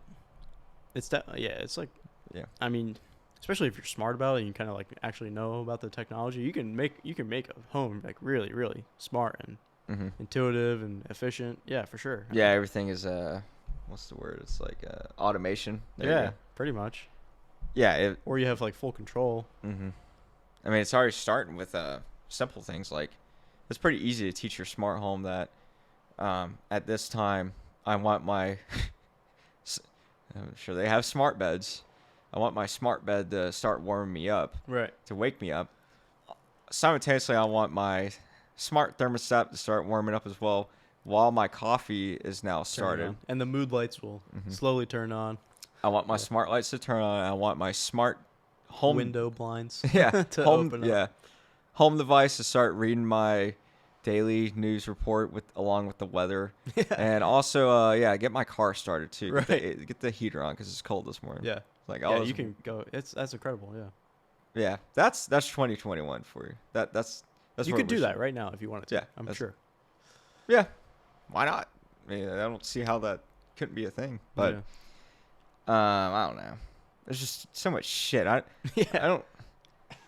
love technology and stuff, but I don't think I like it to that point. Because if I did, I would have more shit. Like I would probably went out and bought Apple's headphones they came out with a few months back. Mm-hmm. Like it becomes it's like counterproductive almost. It like bogs you down that you have so much connected because you're probably, I mean, when's the last time you thought about the thermostat on this wall over there? Probably not a long time, right? Yeah. But if you got it on your phone, you get your notification every fucking 30 minutes. Something to draw your attention. Yeah. No. Right. My home thermostat. Oh, your refrigerator fluctuated by 0.3 degrees today. Here's Yeah. your daily report. It's like, I don't fucking care. Yeah. Stop bothering me. I didn't You care. got that for every other device on there. It's like, yeah, it eventually just bogs you down. I didn't care or even get notified of these things years ago. I made it to this point. Yeah. I think Yeah, I'll be fine. some things that is a good point. Something about technology is you're made aware of a lot more things that really don't fucking matter. Yeah. Like you could even say like the weather, for example. Like yeah, it's it's springtime. I can say with a high degree of confidence that it's probably gonna be cool in the morning. Right. It's probably gonna be warm in the afternoon. Yeah, the only reason I check the weather is for rain or no rain. That's all I care about. I just want to know if it's gonna rain. Yeah, but that's like old school weather right there. Yeah. That's like you're watching a news report at night. I got a perfect example of this is on my phone, so I've been checking the weather for DC, and now I keep getting fucking notifications about, oh, there's a pollen alert in DC. I'm like, dude. There's a pollen alert? It does that? Yeah, on the app I use, yeah. Huh. It tells me, oh, there's a lightning. Dark skies? No, it's weather bug. Oh. And it tells me I get the ones around here for lightning strikes, which are really annoying. I got to turn those off. But the thing is, once you search the weather for a certain place, it doesn't matter if you leave there or not. It's still going to keep sending you these fucking alerts. Lightning. Yeah. That's a silly one almost. Yeah, it's annoying. I got to go in there and turn them off. That's a perfect example of like, okay, why the fuck do I need to I know don't this? care. Yeah. Lightning. Yeah. Yeah, lightning is dangerous. I got it. I can see that's about the thunderstorm because I'm looking at the clouds. Yeah. Some people might forget sometimes. This technology has been around for a short amount of time. We did fine. We're doing probably better now, but we made it up until this point without it. So. Technology in general, okay. like digital technology, is still like in its infancy. I would say it's only been around for 70 maybe years. 20 years. Oh, how long? Maybe 20. Yeah, I mean to the extent that we know about it, I guess. Yeah. But I mean, what was the first computer? Like the 60s, right? Something like that. Yeah. Yeah. So when we were doing space stuff. Yeah. It's huge. But yeah, I mean, 100 years from now, it's gonna be ridiculous. Absolutely ridiculous. Do you know anything about quantum computing? I have basically very little to say about it, but I don't get too much into the quantum thing. I don't know very much about it at all, but apparently that's gonna like revolutionize computing. I don't know. I know like very, very little about it, but it's crazy. I know the thing about like the number of like transistors in a computer goes up exponentially. Oh yeah. And I took a picture of it. I was watching something on Netflix one time. I paused it because the graph was crazy. Like the number of since like the 60s, it's gone up some like incredibly huge amount with computers. Right. Like it doesn't even make sense. And what's interesting is they get smaller. Yep. We're putting more computing power into smaller chips. Yep. I mean, we saw it with the new iMac. The reason why it got smaller is because of Apple's new M1 processing chip because they got away from Intel. They don't use them anymore. Oh, yeah? Yeah, they make them in-house. Do you know all the little specs about that? Do you know like what nanometer architecture it is? No, I don't know that much. Yeah. Yeah. I know. I don't know. I don't know about those specs, but they've gotten smaller and smaller and smaller. Yep. And more powerful. Right.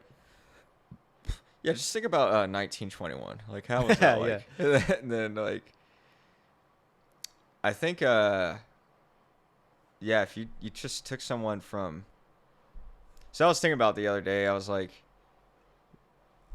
100 years ago, people that were born like right now, were going to war, probably, because they're going to be of age to go fight in World War II, roughly. They'd be 20 something. Oh, you're saying people born in 1921? Yeah, yeah. You're saying? Oh, yeah. Okay, yeah. So, yeah. But then you look at like a little kid, a little baby born today, and it's like, look at the world this little kid is compared to like, I was born with 5 brothers because it was still like agriculture time back then. The idea of the internet was like not even conceivable. Right.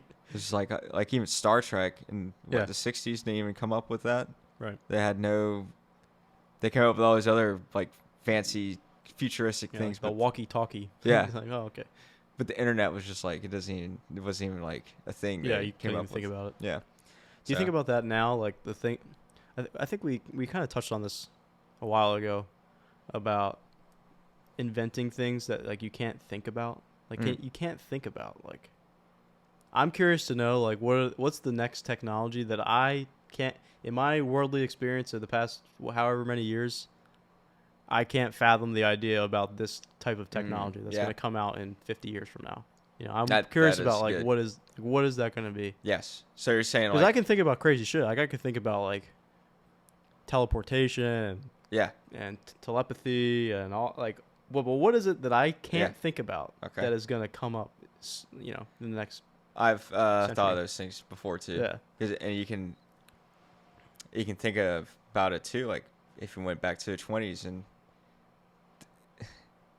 like if you could time travel back then and even like maybe try to like hint at like how would you like what if you could like just pull anybody aside back then and be like how would you guys if you could come up with a way like how would you guys like connect the world like with like all the like let's say you wanted to write a paper and you wanted to share that with someone around the world very quickly. How would you do that? Right. I bet they couldn't even come up with the concept of the internet. The telegraph. I don't know. So that's what you're talking about that is the equivalent of that. So it's like inconceivable.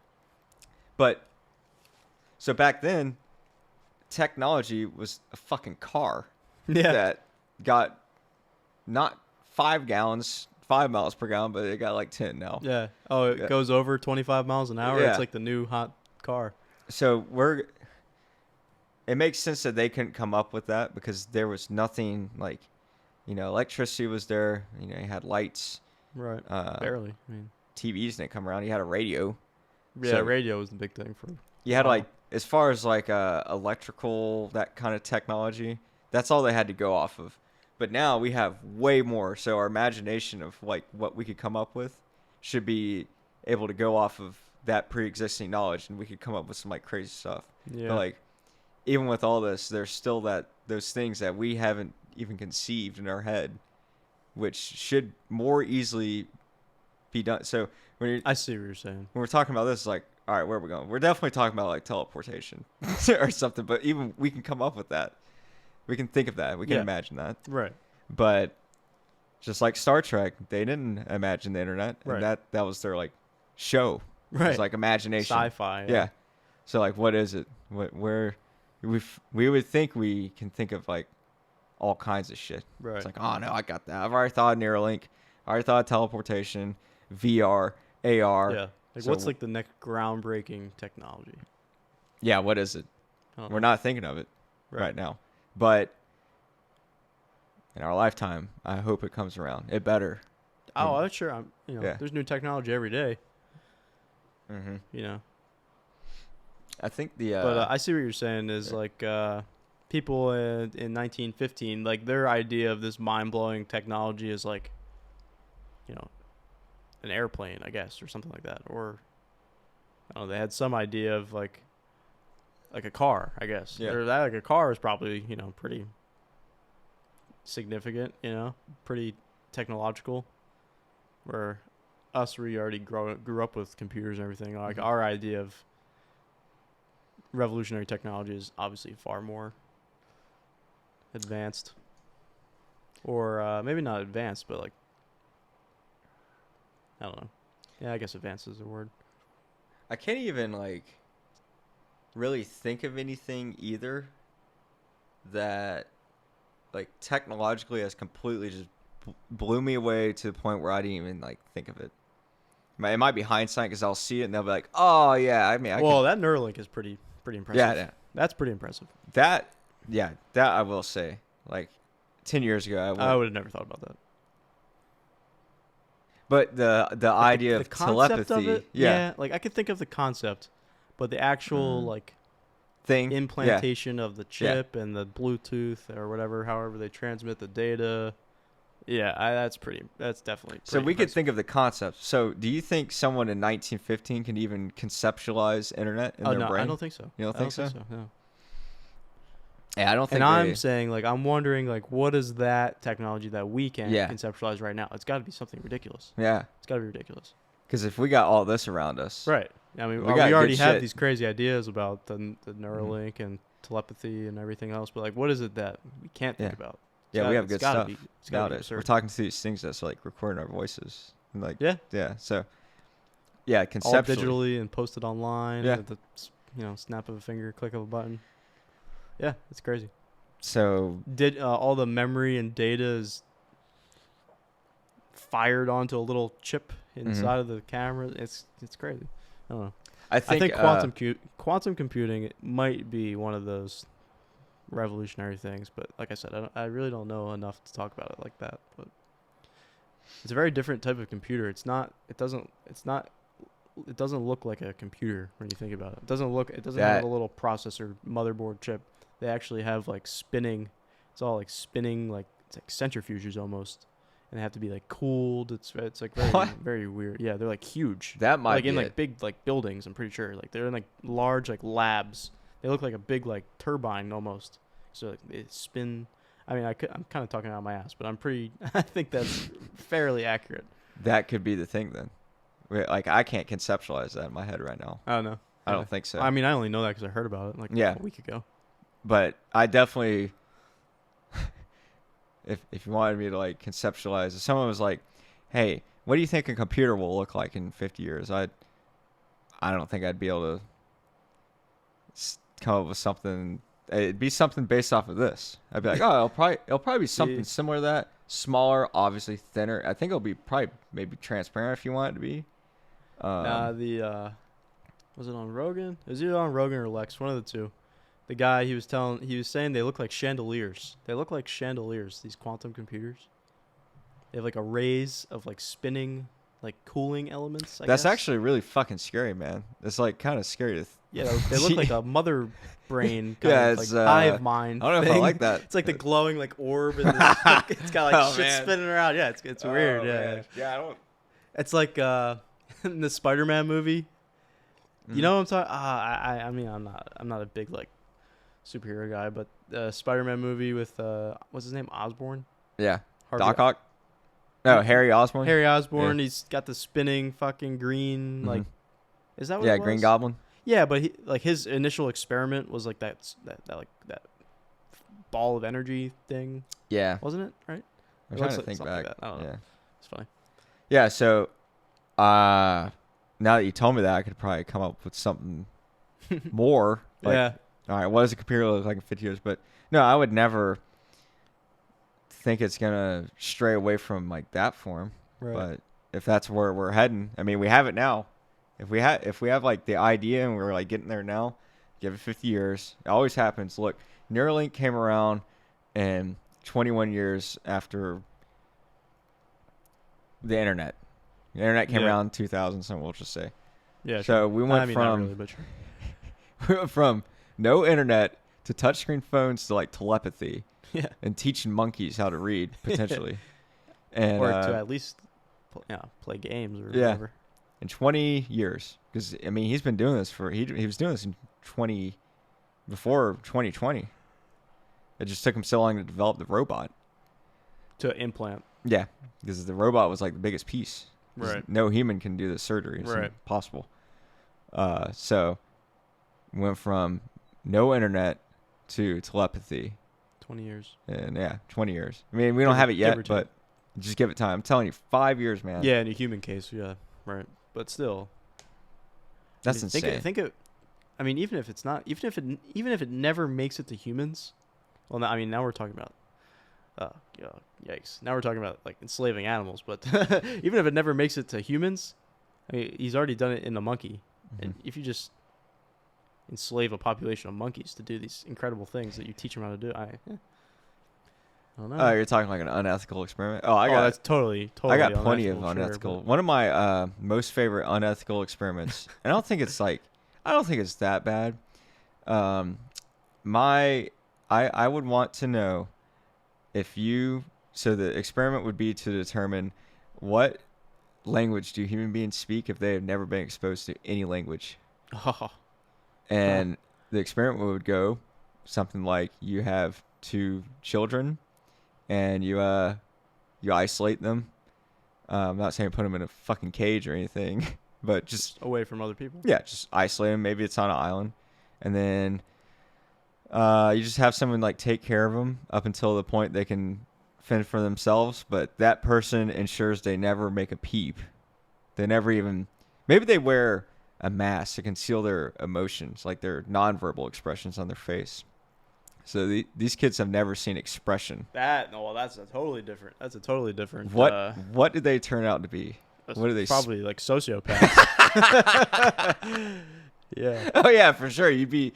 Those kids would grow up to be obviously fried, like they're non-functional.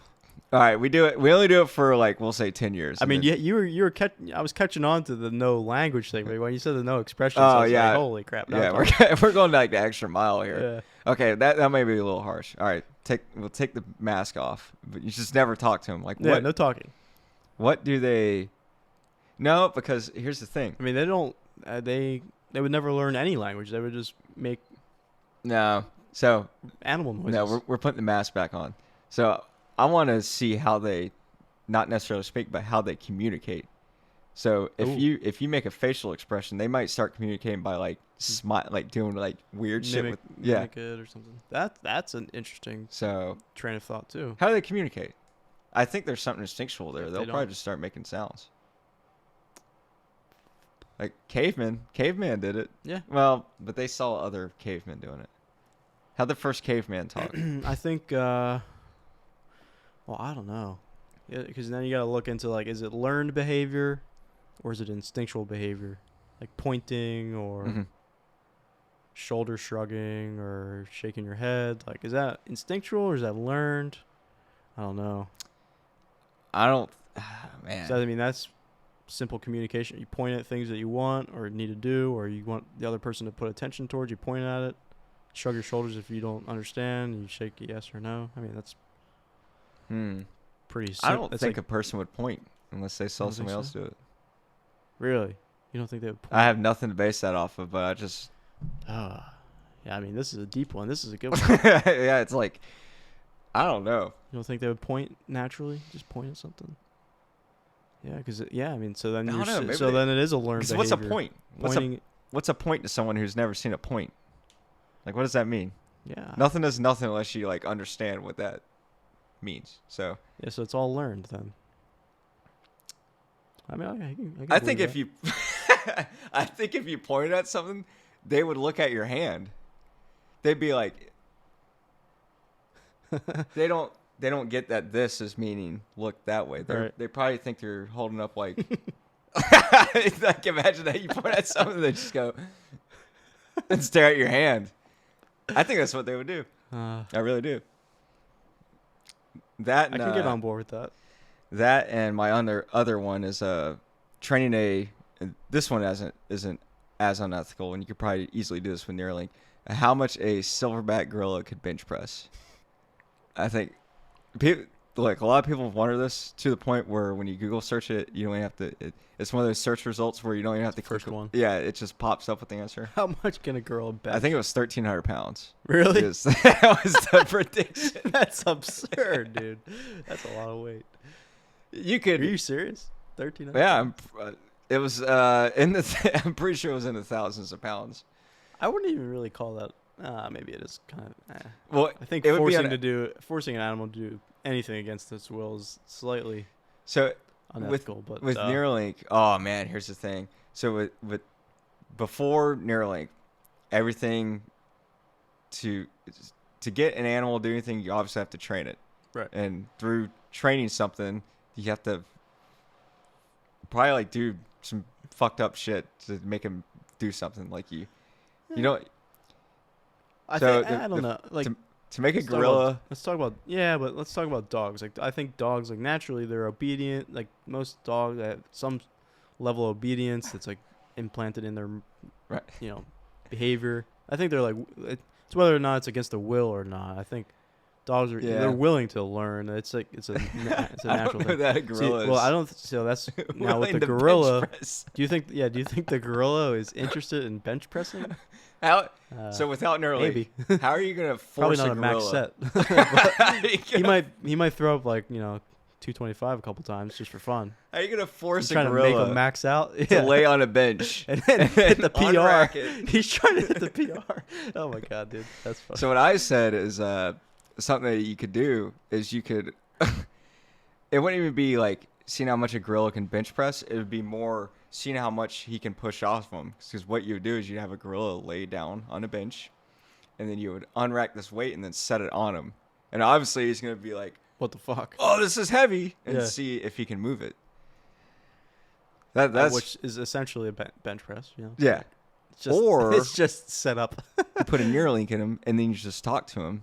Be like, "Hey, go lay on that bench over there. All right, now like unrack it. Now like grab it. All right, now unrack it." How do you get to the talking to the animals through the Neuralink? How do you do that? So, how do you make that jump from? How do you make the jump from seeing the monkey play the game on the TV screen to communicating? I don't understand that bridge. So it would be. So I was thinking of it like if we can, because the idea of Neuralink is if me and then someone from China got it, there would be no more need for translation because it's done through like telepathy and all that, and so you would have basically a perfect translation, I guess you could say, of your thoughts into, I guess, their language, so to speak. So you'd have to have something that would learn a gorilla's language, or a gorilla's like communication. Now, is that translation being done by the Neuralink, or is it internal to the brain? Like, do you think? Wow. Is the Neuralink doing the translation in the brain and telling us what the Chinese guy is saying, or do we already know that? I don't know. I don't know. We can't know that. That doesn't make sense. I think it would be. Neuralink. It's like actively. It's like it's just translating it. Yeah, it'd be kind of hard. Because if we knew it already, then we wouldn't need to. Yeah. So basically, you would have to have this perfect translation. We don't need a Neuralink in our head to be able to do that. Yeah. So. I don't know. That would take more thought for me, but yeah, I think it definitely starts with something learning how a monkey communicates, right, and then somehow having something that converts what we say into their speak. But if we can, I'll leave it to Elon. He can figure it out. I don't know. It's pretty crazy. It's coming down to telepathy. Yeah. I'm telling you, in 10 years, you're going to see less people typing on their phones to send messages. I'm pretty sure of that. But is that... But that's just... Because when you're talking about that kind of thing, it's... Your brain is controlling the keystrokes on the keypad. Yeah. Not necessarily putting the word into the phone. Yeah. No, I see what you're saying. So it's not instantaneous telepathy. Because it's still waiting on it. You're still... Well, not even... I mean, it could be instantaneous. I mean, the computer is probably... Well, actually, I don't know the speed of your brain, but I would say in 20 years from now, especially with the quantum computings or something quantum computers, the computer is probably just as fast as the brain. So the action of putting the word into the computer and onto the screen is probably instantaneous. What I'm saying is, you're not, as far as communicating from person to person. There's a middleman. Right. And your phone. The Neuralink is just typing keys, and you're telling the Neuralink to hit the A button and the space bar, and just doing that wirelessly through your brain. But it's not like I'm not transmitting this message directly to you. You know what I'm saying? So I think that would come like the actual telepathy. I'm saying there's gonna be less people typing, not because they're necessarily telepathically communicating, but because they're typing. I mean, I agree with that. Yeah, I agree. Yeah, but as far as that's going to require a large pool of people, because it's like AirDrop on an iPhone. Yeah, you know what that is? Mm-hmm. Yeah, so you can't use AirDrop unless you're around another person with an iPhone. Right. So it might be you can't telepathically communicate with someone unless you're around somebody with a Neuralink, and then they are also like a trusted person. Like, you're not gonna have it where anybody can just walk up to you and like start shit talking to you with your Neuralink. So it might be something that's like Neuralink to Neuralink. It has to be within a certain range. It has to be a certain person that you allowed. Yeah, that you allowed. That's funny. That's a good point. I don't know that people would do that though. I think it would take a while. I like talking to people. That's what we're meant to do. Right. To talk. Right. We're sitting here staring at each other like. It's crazy. He better come up with it, because I want to see telepathy. Just because that's completely futuristic right there. Yeah. Now. How much is going to be used? I don't know. But then there's the why. Like, why not just talk? Why, other than the fact that you're talking to someone that doesn't speak your native language? Like, why would we sit here and use... If me and you were sitting... Or you and I were sitting here with Neuralinks right now, why would we communicate via the Neuralink instead of just talking? I don't think there's a... What's the benefit? It's already instant. Other than the whole... Other than the whole... what's it when you're talking about orating? No, not orating. Articulation. Yeah. Other than the whole articulation thing, and it might be too much of a benefit. Maybe if you want to converse in private. Yeah. Want to talk on a subway or something? I mentioned it the other day, is like in a classroom setting. I think I can see that. That would be good. Right, because then everyone's concentrating. They don't have the person that's asking the question that I don't give a fuck about, kind of thing like that. So it's not taken away. Like, one of the students can ask a question that I don't have to listen to. I don't know. It seems like it would be hard to control, like, who's talking. Okay, so let's say I want to talk to that person across the room. Like, how do you do that? That sounds weird, but like, how do you do that? Because anyway, it'd be like, hey man, and you would say, like, what do? You just look over and you like you gotta, you have to like train your head. It'd be weird. Well, so the thing is, you know I'm talking to you because you know what I look like, and you might know my voice by now. And you know people at work that talk to you because you know their voice and the way they talk and what they look like, typically. Where with Neuralink is like, if I'm sitting at my desk and you're sitting 3 rows behind me, like what's identifiable about your communication to me and the other guy that's sitting right next to you? Like, what's identifying your communication? Like, is there like a... You're saying if you don't know these people yet? Oh, even if I do know you. Yeah. I know everybody at work. Yeah. But how do I know who's communicating to me if I can't hear their voice and I can't see who's talking to me? Shit. Yeah, I never thought You know of what that. I'm saying? Like, yeah, is your brain... You're just getting you're just getting information. You're just getting communications. You don't know who it's coming from. Okay, I see. I have not thought of that. So your brain thinking voice, does it have a voice, so to speak? Yeah, it's like your thoughts. I know it. You're just having thoughts. I know what they would do. They would probably have to listen to a sample of that person's voice. They would have them say a bunch of sentences, and AI would learn it.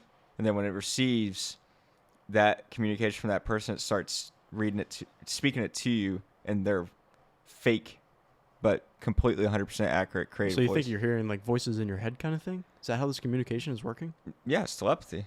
You'll be hearing, like, listening to your music will be done. It's all in your head. I never thought of that, though.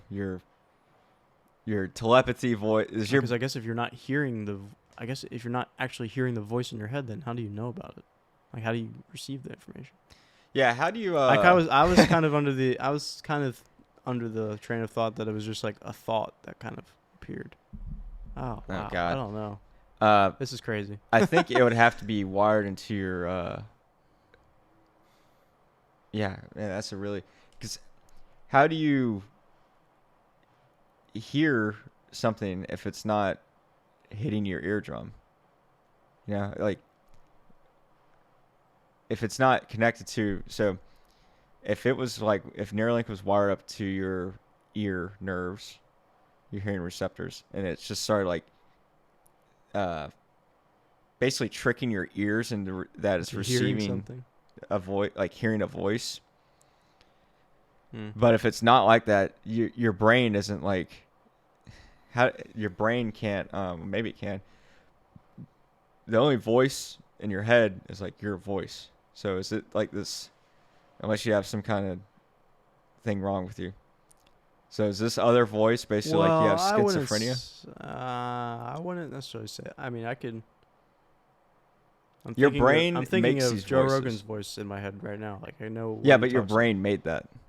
Like, you're thinking Right. of his voice. It's right, because it's fabricated. It's not actually his voice. You created his voice. Yeah. So you can't just like, somebody can't like put a conversation in your head. I don't know how that works. I think it would have to be hooked up to your ears.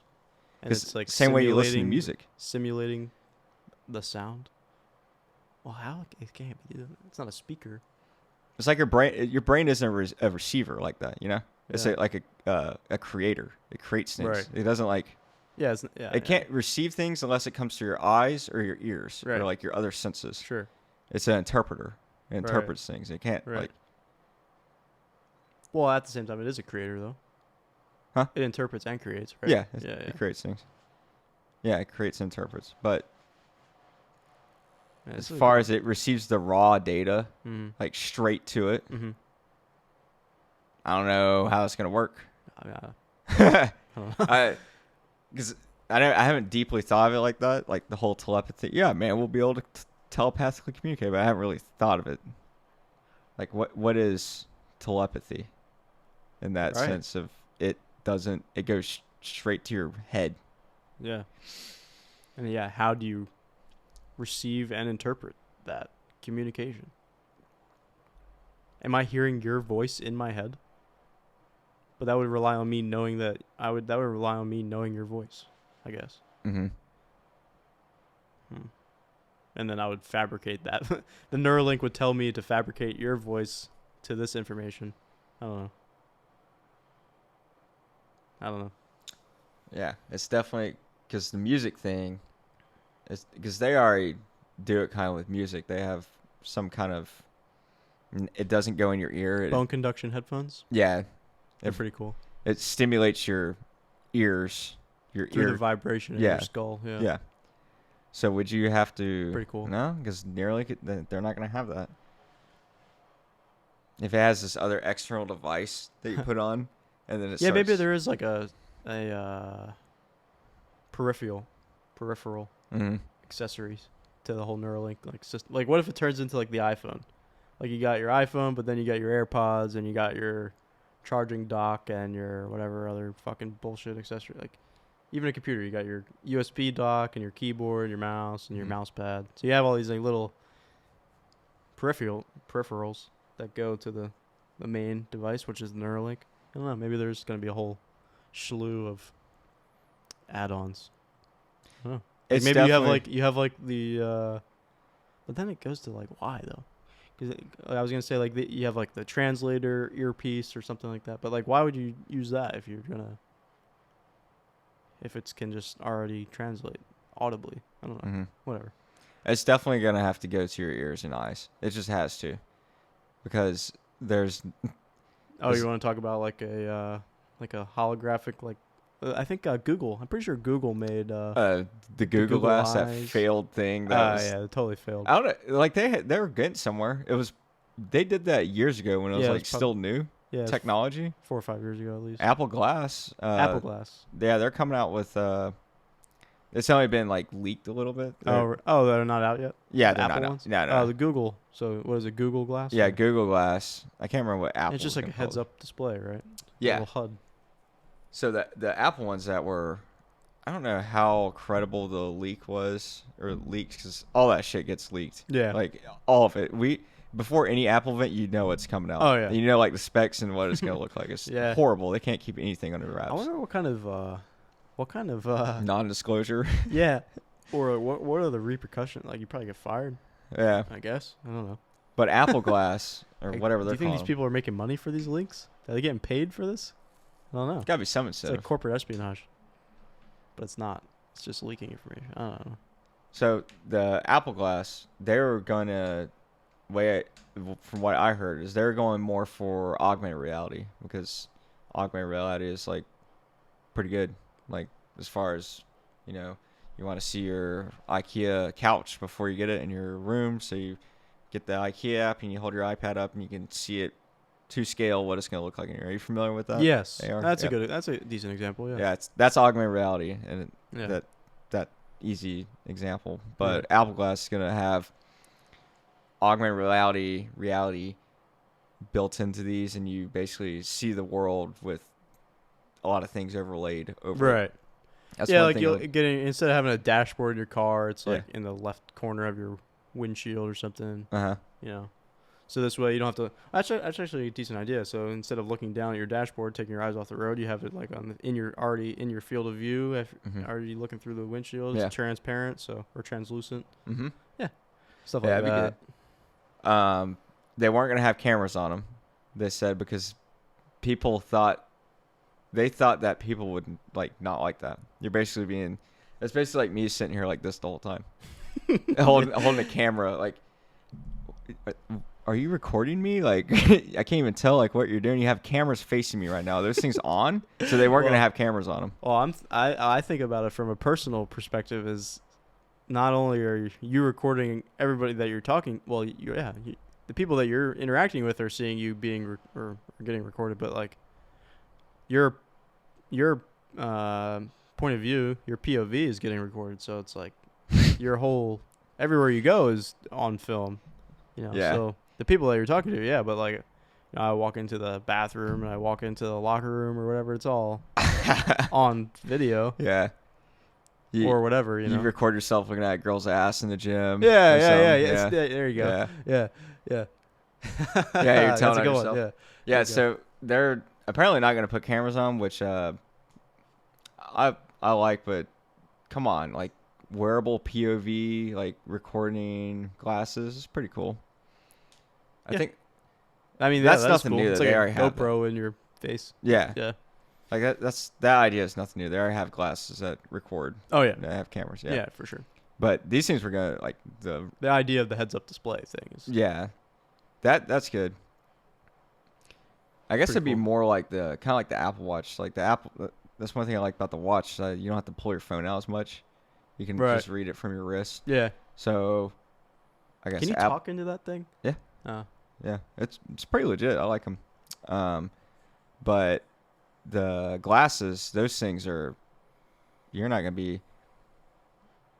I bet cell phones might start becoming less they'll still be around, but less used, I guess. It's like the hub for everything else.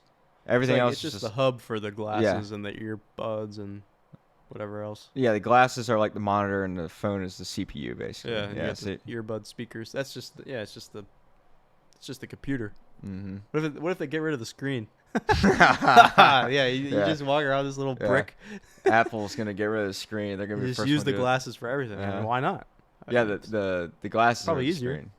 That'd be annoying. They'd be like, "Damn it, where I put my glasses? I need to read this text message." Yeah. And you're like, "Okay."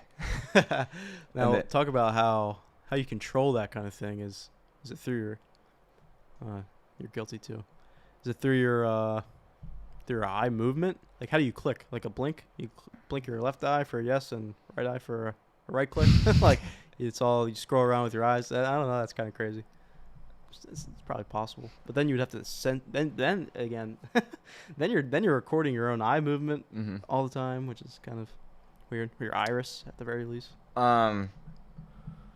There's a app. I'm pretty sure it was on. It's an app on the phone. It was like a browser for like quadriplegics, and you moved a cursor with your eyes. Oh. And you clicked with a blink. Blinks? Yeah. Yeah. So that technology is it's there. Around. Yeah, I'm talking about micro-sizing it to the glasses on a transparent glass screen. Yeah, where looking right at your eye.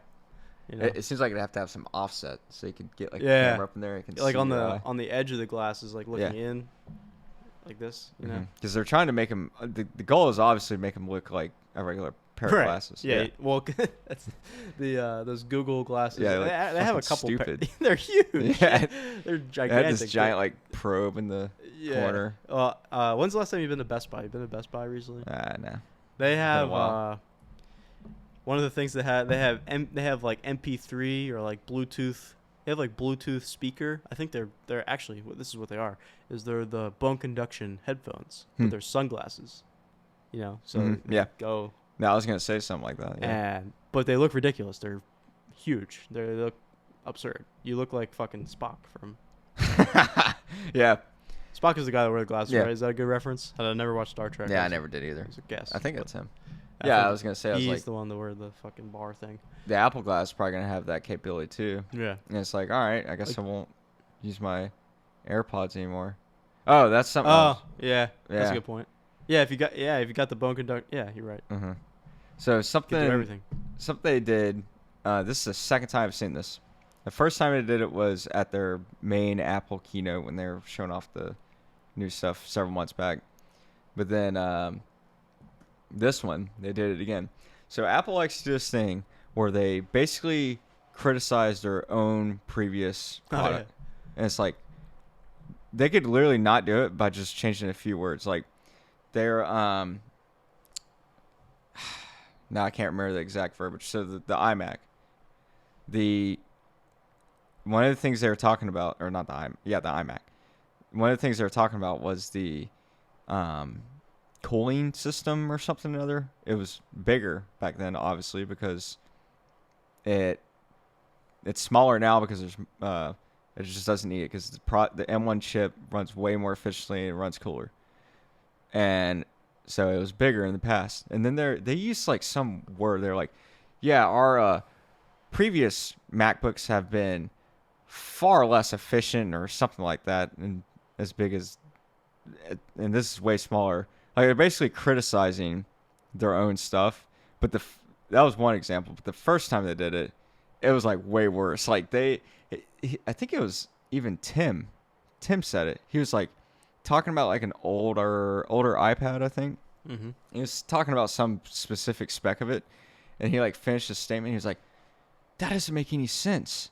I was like, "Bro, you know that's like if you're talking shit about Samsung or something." Yeah, it makes sense. But like, you came up with that, right? It was like, what do you? All you have to do is be like, "Yeah, for the time, that's the best we got." But now we got this new technology, so now we're moving forward. Right. But they basically focus on the positive instead of the negative. Yeah. They make we made the new one 30% more efficient instead of. They make it this sound like 30% faster than the old one or something. I don't know. Yeah, that last iPad, we'll be honest, guys, we half-assed it, so it doesn't make any sense. But we got this new thing. Fixed it, yeah. Yeah. So they've done it. They probably have done it way more times because I've noticed it 2 times. I don't watch their Apple stuff. Yeah. So I could probably find more examples. They badmouth their previous stuff. It's like for no reason. Looking back on it, that was kind of stupid. Yeah. It's like I guess. I thought you were making like the best decision that you thought of. Yeah. Good thing I bought your Apple stock. Yeah. Yeah. You tell me you made a bad choice? Yeah. I don't know. I thought that was pretty good about them bad mouthing their stuff, but they're always conveniently taking things away and then reselling it to you. Like the iPhone charger, that was like the most blatant like scam basically that they tried to sell off as being environmentally friendly. Yeah, so the new phones don't come with a brick? Yeah, Is that what it no is? brick. Yeah. They only come with the cable. And their They reason... don't come with a cable? They only come with the cable. Yeah. Okay. Oh, if they ain't come with a cable, people be rioting. Wireless only. You gotta put it up to your screen. The iPhone 13 is going to be like that. Wireless only? Yep. No cord? No port. Wow. Yeah. So... That bitch better be fully waterproof. You're telling me there's like, not going to be any holes in it? It better be like the most waterproof phone ever. Yeah, it better be. I'm pretty sure that's right, but that people were saying the iPhone 12 had MagSafe on it, which is that new... it's wireless. I mean, a lot of their phones have been wirelessly chargeable, but this one is like it's a magnet and it sticks to it and it charges. So it charges fall better. Off or what? It's pretty good. They make a lot of MagSafe attachments, like a little wallet thing, and I would never use that because that thing, the magnet is not like some neodymium like strong magnet. People are demonstrating how it's easily pushed off the phone when you slide it into your pocket. So your wallet will just fall off with all your cards. Oh, it's like one of those card it's a little slots sleeve. for. Yeah. Yeah, I see. Yeah. It's a little sleeve. So they did it with the 12. They rolled out MagSafe to prepare people for MagSafe only in the 13. And now this MagSafe, is that just for charging or? Well, I guess not. You said it's for other accessories too. Its main purpose is for charging, Okay. but then there's additional attachments like cases are MagSafe. They have that little wallet thing. I'd love to look inside that new MacBook, or any MacBook for that matter. I'm wondering what they do to cool for the cooling. And they talked about fans. They talked about that specific thing for like a little bit. They must have like a big heat sink, like radiator, like array kind of thing. Mm-hmm. Like a huge one, because it's like a fully enclosed metal screen and it's super small. Like, do they have any fans in there? Yeah, probably so only one at most. That chin at the bottom is where a lot of that stuff was. They showed a cutaway of the backside and like the top side behind the glass and all that there was not much there. It's just like other stuff. Because, and they're relying on that super efficient low power processor. But even still, like processors get pretty hot, especially if you're doing like video editing or something like that. Yeah. Like I have like 7 fans in my computer, 120 millimeter fans, and it's water cooled with a 240 millimeter radiator. It's huge. It's gigantic. So I can't imagine putting to fit all of that in a cell phone thickness screen case. It's pretty annoying with that. Wild. I actually probably will look up the internals, what they look like. Yeah, if I had to guess, it's probably like a huge. It's probably just the whole thing is probably just covered with this big metal heatsink, and it just dissipates the heat. I know the bomb side of it is these fans. They always pride themselves in their quiet fans. Yeah. It's so annoying though. That M1 chip was revolutionary. It came out last year. That MacBook is a 2020 MacBook, and it got replaced in 2020. It came out. Yeah. Yeah. That's the Intel. That was the last gen with the Intel processor. What was what's the Intel at? 10th or no? They're past. Cores. Are you talking? No, the generation. Oh. I think they're probably 11th. Maybe. I'm not sure. I don't follow 11th generation. But how many cores do you have on that? I don't know. Oh. I think it might be 8. 8? Yeah. But they've gone up over the years. Intel used to do like the 4-core. 4-core was like the standard, and it was like if you got the 6-core, that was like the top of the line. 6-core processor was like huge, and then they came out with the 8-core, and that was like the next like huge thing. Now they have the 10, the 12-core. It's crazy. Yeah. So they keep getting more and more cores. Yeah. Yeah, I got that thing and they got replaced the same year. I was like, "Are you serious?" Yeah, it sucks.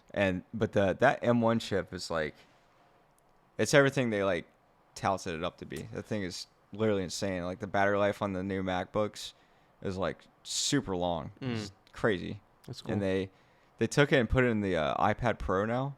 Oh yeah. It was first just a computer thing like the MacBooks and the iMac, but the iPad Pro coming out, the new one, has the chip in it, which is like overkill. Sure. This is iPad. Yeah. And I mean, it was blazing fast before, and they put this chip in it. It's gonna It's probably just like never gonna die. You're gonna go like Yeah. 4 days on a charge because everything's so efficient. Yeah. Yeah, new iMac though. I'm pretty interested in that thing. I might get it. It came out with they brought out all new colors too. It's like 7 colors, which is Really? that's a new thing. 'Cause they always were silver. Right. Yeah, they have like 7 colors now. Yeah, they have like a gold and a No, black like and silver. really like cartoonish spring colors. Oh, really? They're Yeah. like the cheap plasticky, like Toyish green and looking, pink yeah. and fucking yeah. You know, like happy colors. You know, That's weird. I got my Weird. iMac. You expect me to put that kind of thing in my office? Yeah, it doesn't. Yeah, I like that space I mean, gray. yeah. They didn't, that was so annoying. They didn't come out with a space gray one. They have a silver one. It's like the bright silver, the old school. Yeah, and it has white bezels, not Ew, gross. Yeah. I love space gray. Like Yeah, it's a good color. It's a nice Dark enough, but Yeah. not black. Yeah. like a cobalt kinda Gunmetal- looking gunmetal gray. gunmetal. Yeah. There's nothing wrong with Big space fan. gray. I like it. Oh, did you see Perseverance recording the helicopter fly? Yeah. That's insane. I think we were talking about that. Yeah. I didn't watch too much about it, but I saw it go up. It just like hovered over the Yeah. lander. It did. Second flight today, it hit a record of Yes. 16 feet. Oh yeah. Yeah. Yeah, I was gonna say they did another one today too. Yeah. Mm-hmm. I hope by next month that thing's cruising around filming videos. Yeah. We got videos too from. That's something else we have never got before. Is video footage from Mars? I haven't seen. I've only seen really? pictures. Yeah, I recorded it flying like a full, Yeah, a it full was. motion video. Yeah, right. Yeah. Yeah, it was a full video. I've I never. thought you were talking about like the rover. Yeah, I haven't seen any of that before. I've only seen pictures, or they'll take a bunch and they'll stitch them together. But that was like a full-on, decently high frame rate video. It looked like. Yeah, I wonder what's the data transmission for that Yeah. kind of thing. It goes to Takes forever, probably. pings like a satellite and the satellite to the ISS, I guess, or something like that. Isn't it dude, that is like so far away. But I guess when you're talking about line of sight with like laser energy, it's pretty much pretty far away. But what is it like? How many million miles? Like 2 million miles away or something to Mars? I think it's more than that. No, I think it's It's like way more than that. Pretty sure it's like more, a couple 'cause- 100 million or something. Couple 100 million miles away. because the moon is 250,000. Oh, is it really? Yeah, Yeah. 230, I think. Huh. It Yeah, varies, but Oh, 230 yeah, million? 1,000. Oh, 1,000. Yeah. Oh. Yeah, so I think Mars is like a couple 100 Yeah, million miles it's- away. It's out there. Which is crazy to think about how they transmit that data. Yeah, that's why we need to get to build our base on the moon, so we can Oh fly yeah, more. we glanced over that. I was kind of Yeah. curious about that. So Elon is saying yeah, we got to get. So you said 2026 on Mars. Yeah, Yeah. That is.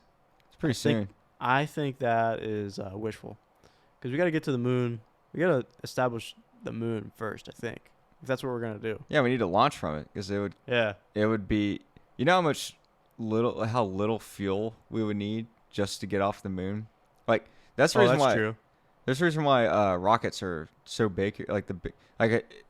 Apparently, if their Earth was just slightly bigger, we'd never be able to leave our planet. Oh yeah. Yeah, because of the gravitational Mhm. force.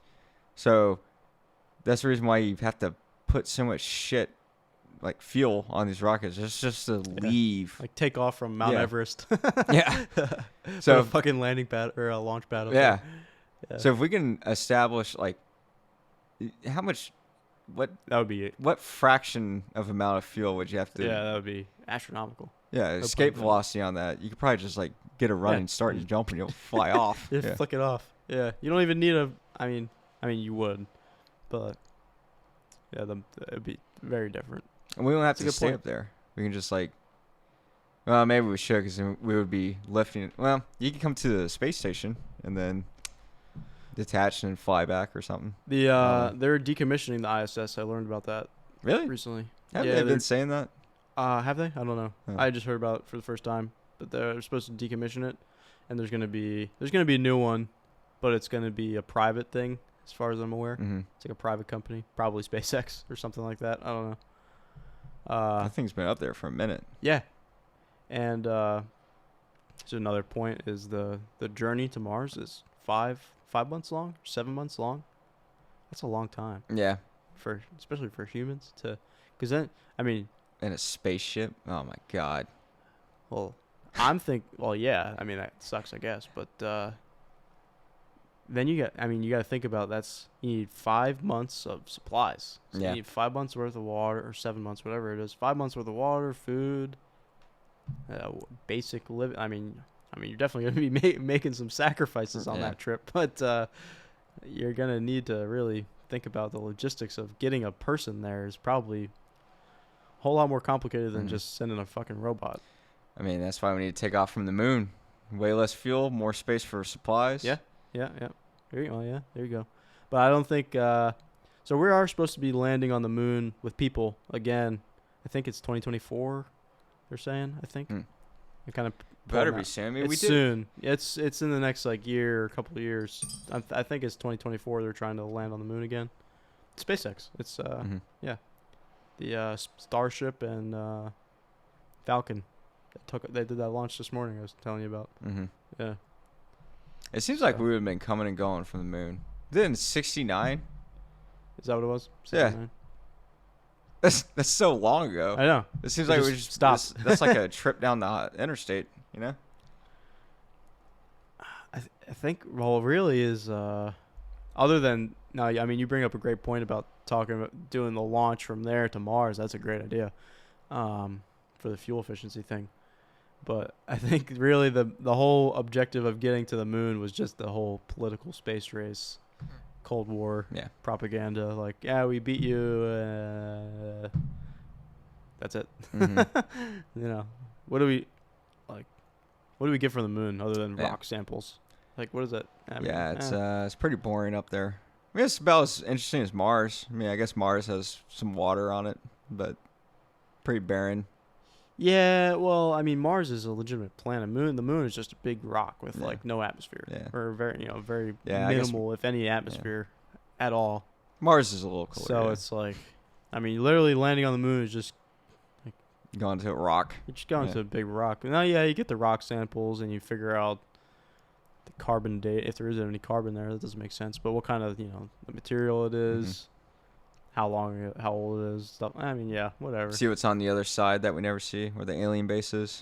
Yeah. Where the secret base is. Isn't that a whole thing?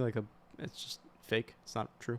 Like there is no such thing as like a dark side of the moon. It's just like the way we see it or whatever, or what? Yeah, we call it dark side because it's not. It's definitely not dark. Right. When it's a full moon or a new moon, the light side is Yeah. The dark side is definitely not dark. It's right. Facing the sun, yeah. Yeah. I don't know. We just call it that because we never see it, I guess. It's kind of a weird name. Yeah. Pink Floyd liked it. Made an album. Dark Side of the Moon, yeah. Brick in the wall. All right, man. We can wrap it up. We're at 2 hours. Once again. That was a good one. Quickly. A lot of tech and space. Yeah. Oh, we didn't hit COVID. No, just kidding. Yeah. No, nobody wants to hear about COVID. That's like. Yep. No, I'm good. We don't have to go over it. All right. All right. All right. All right. Thanks, people. Bye.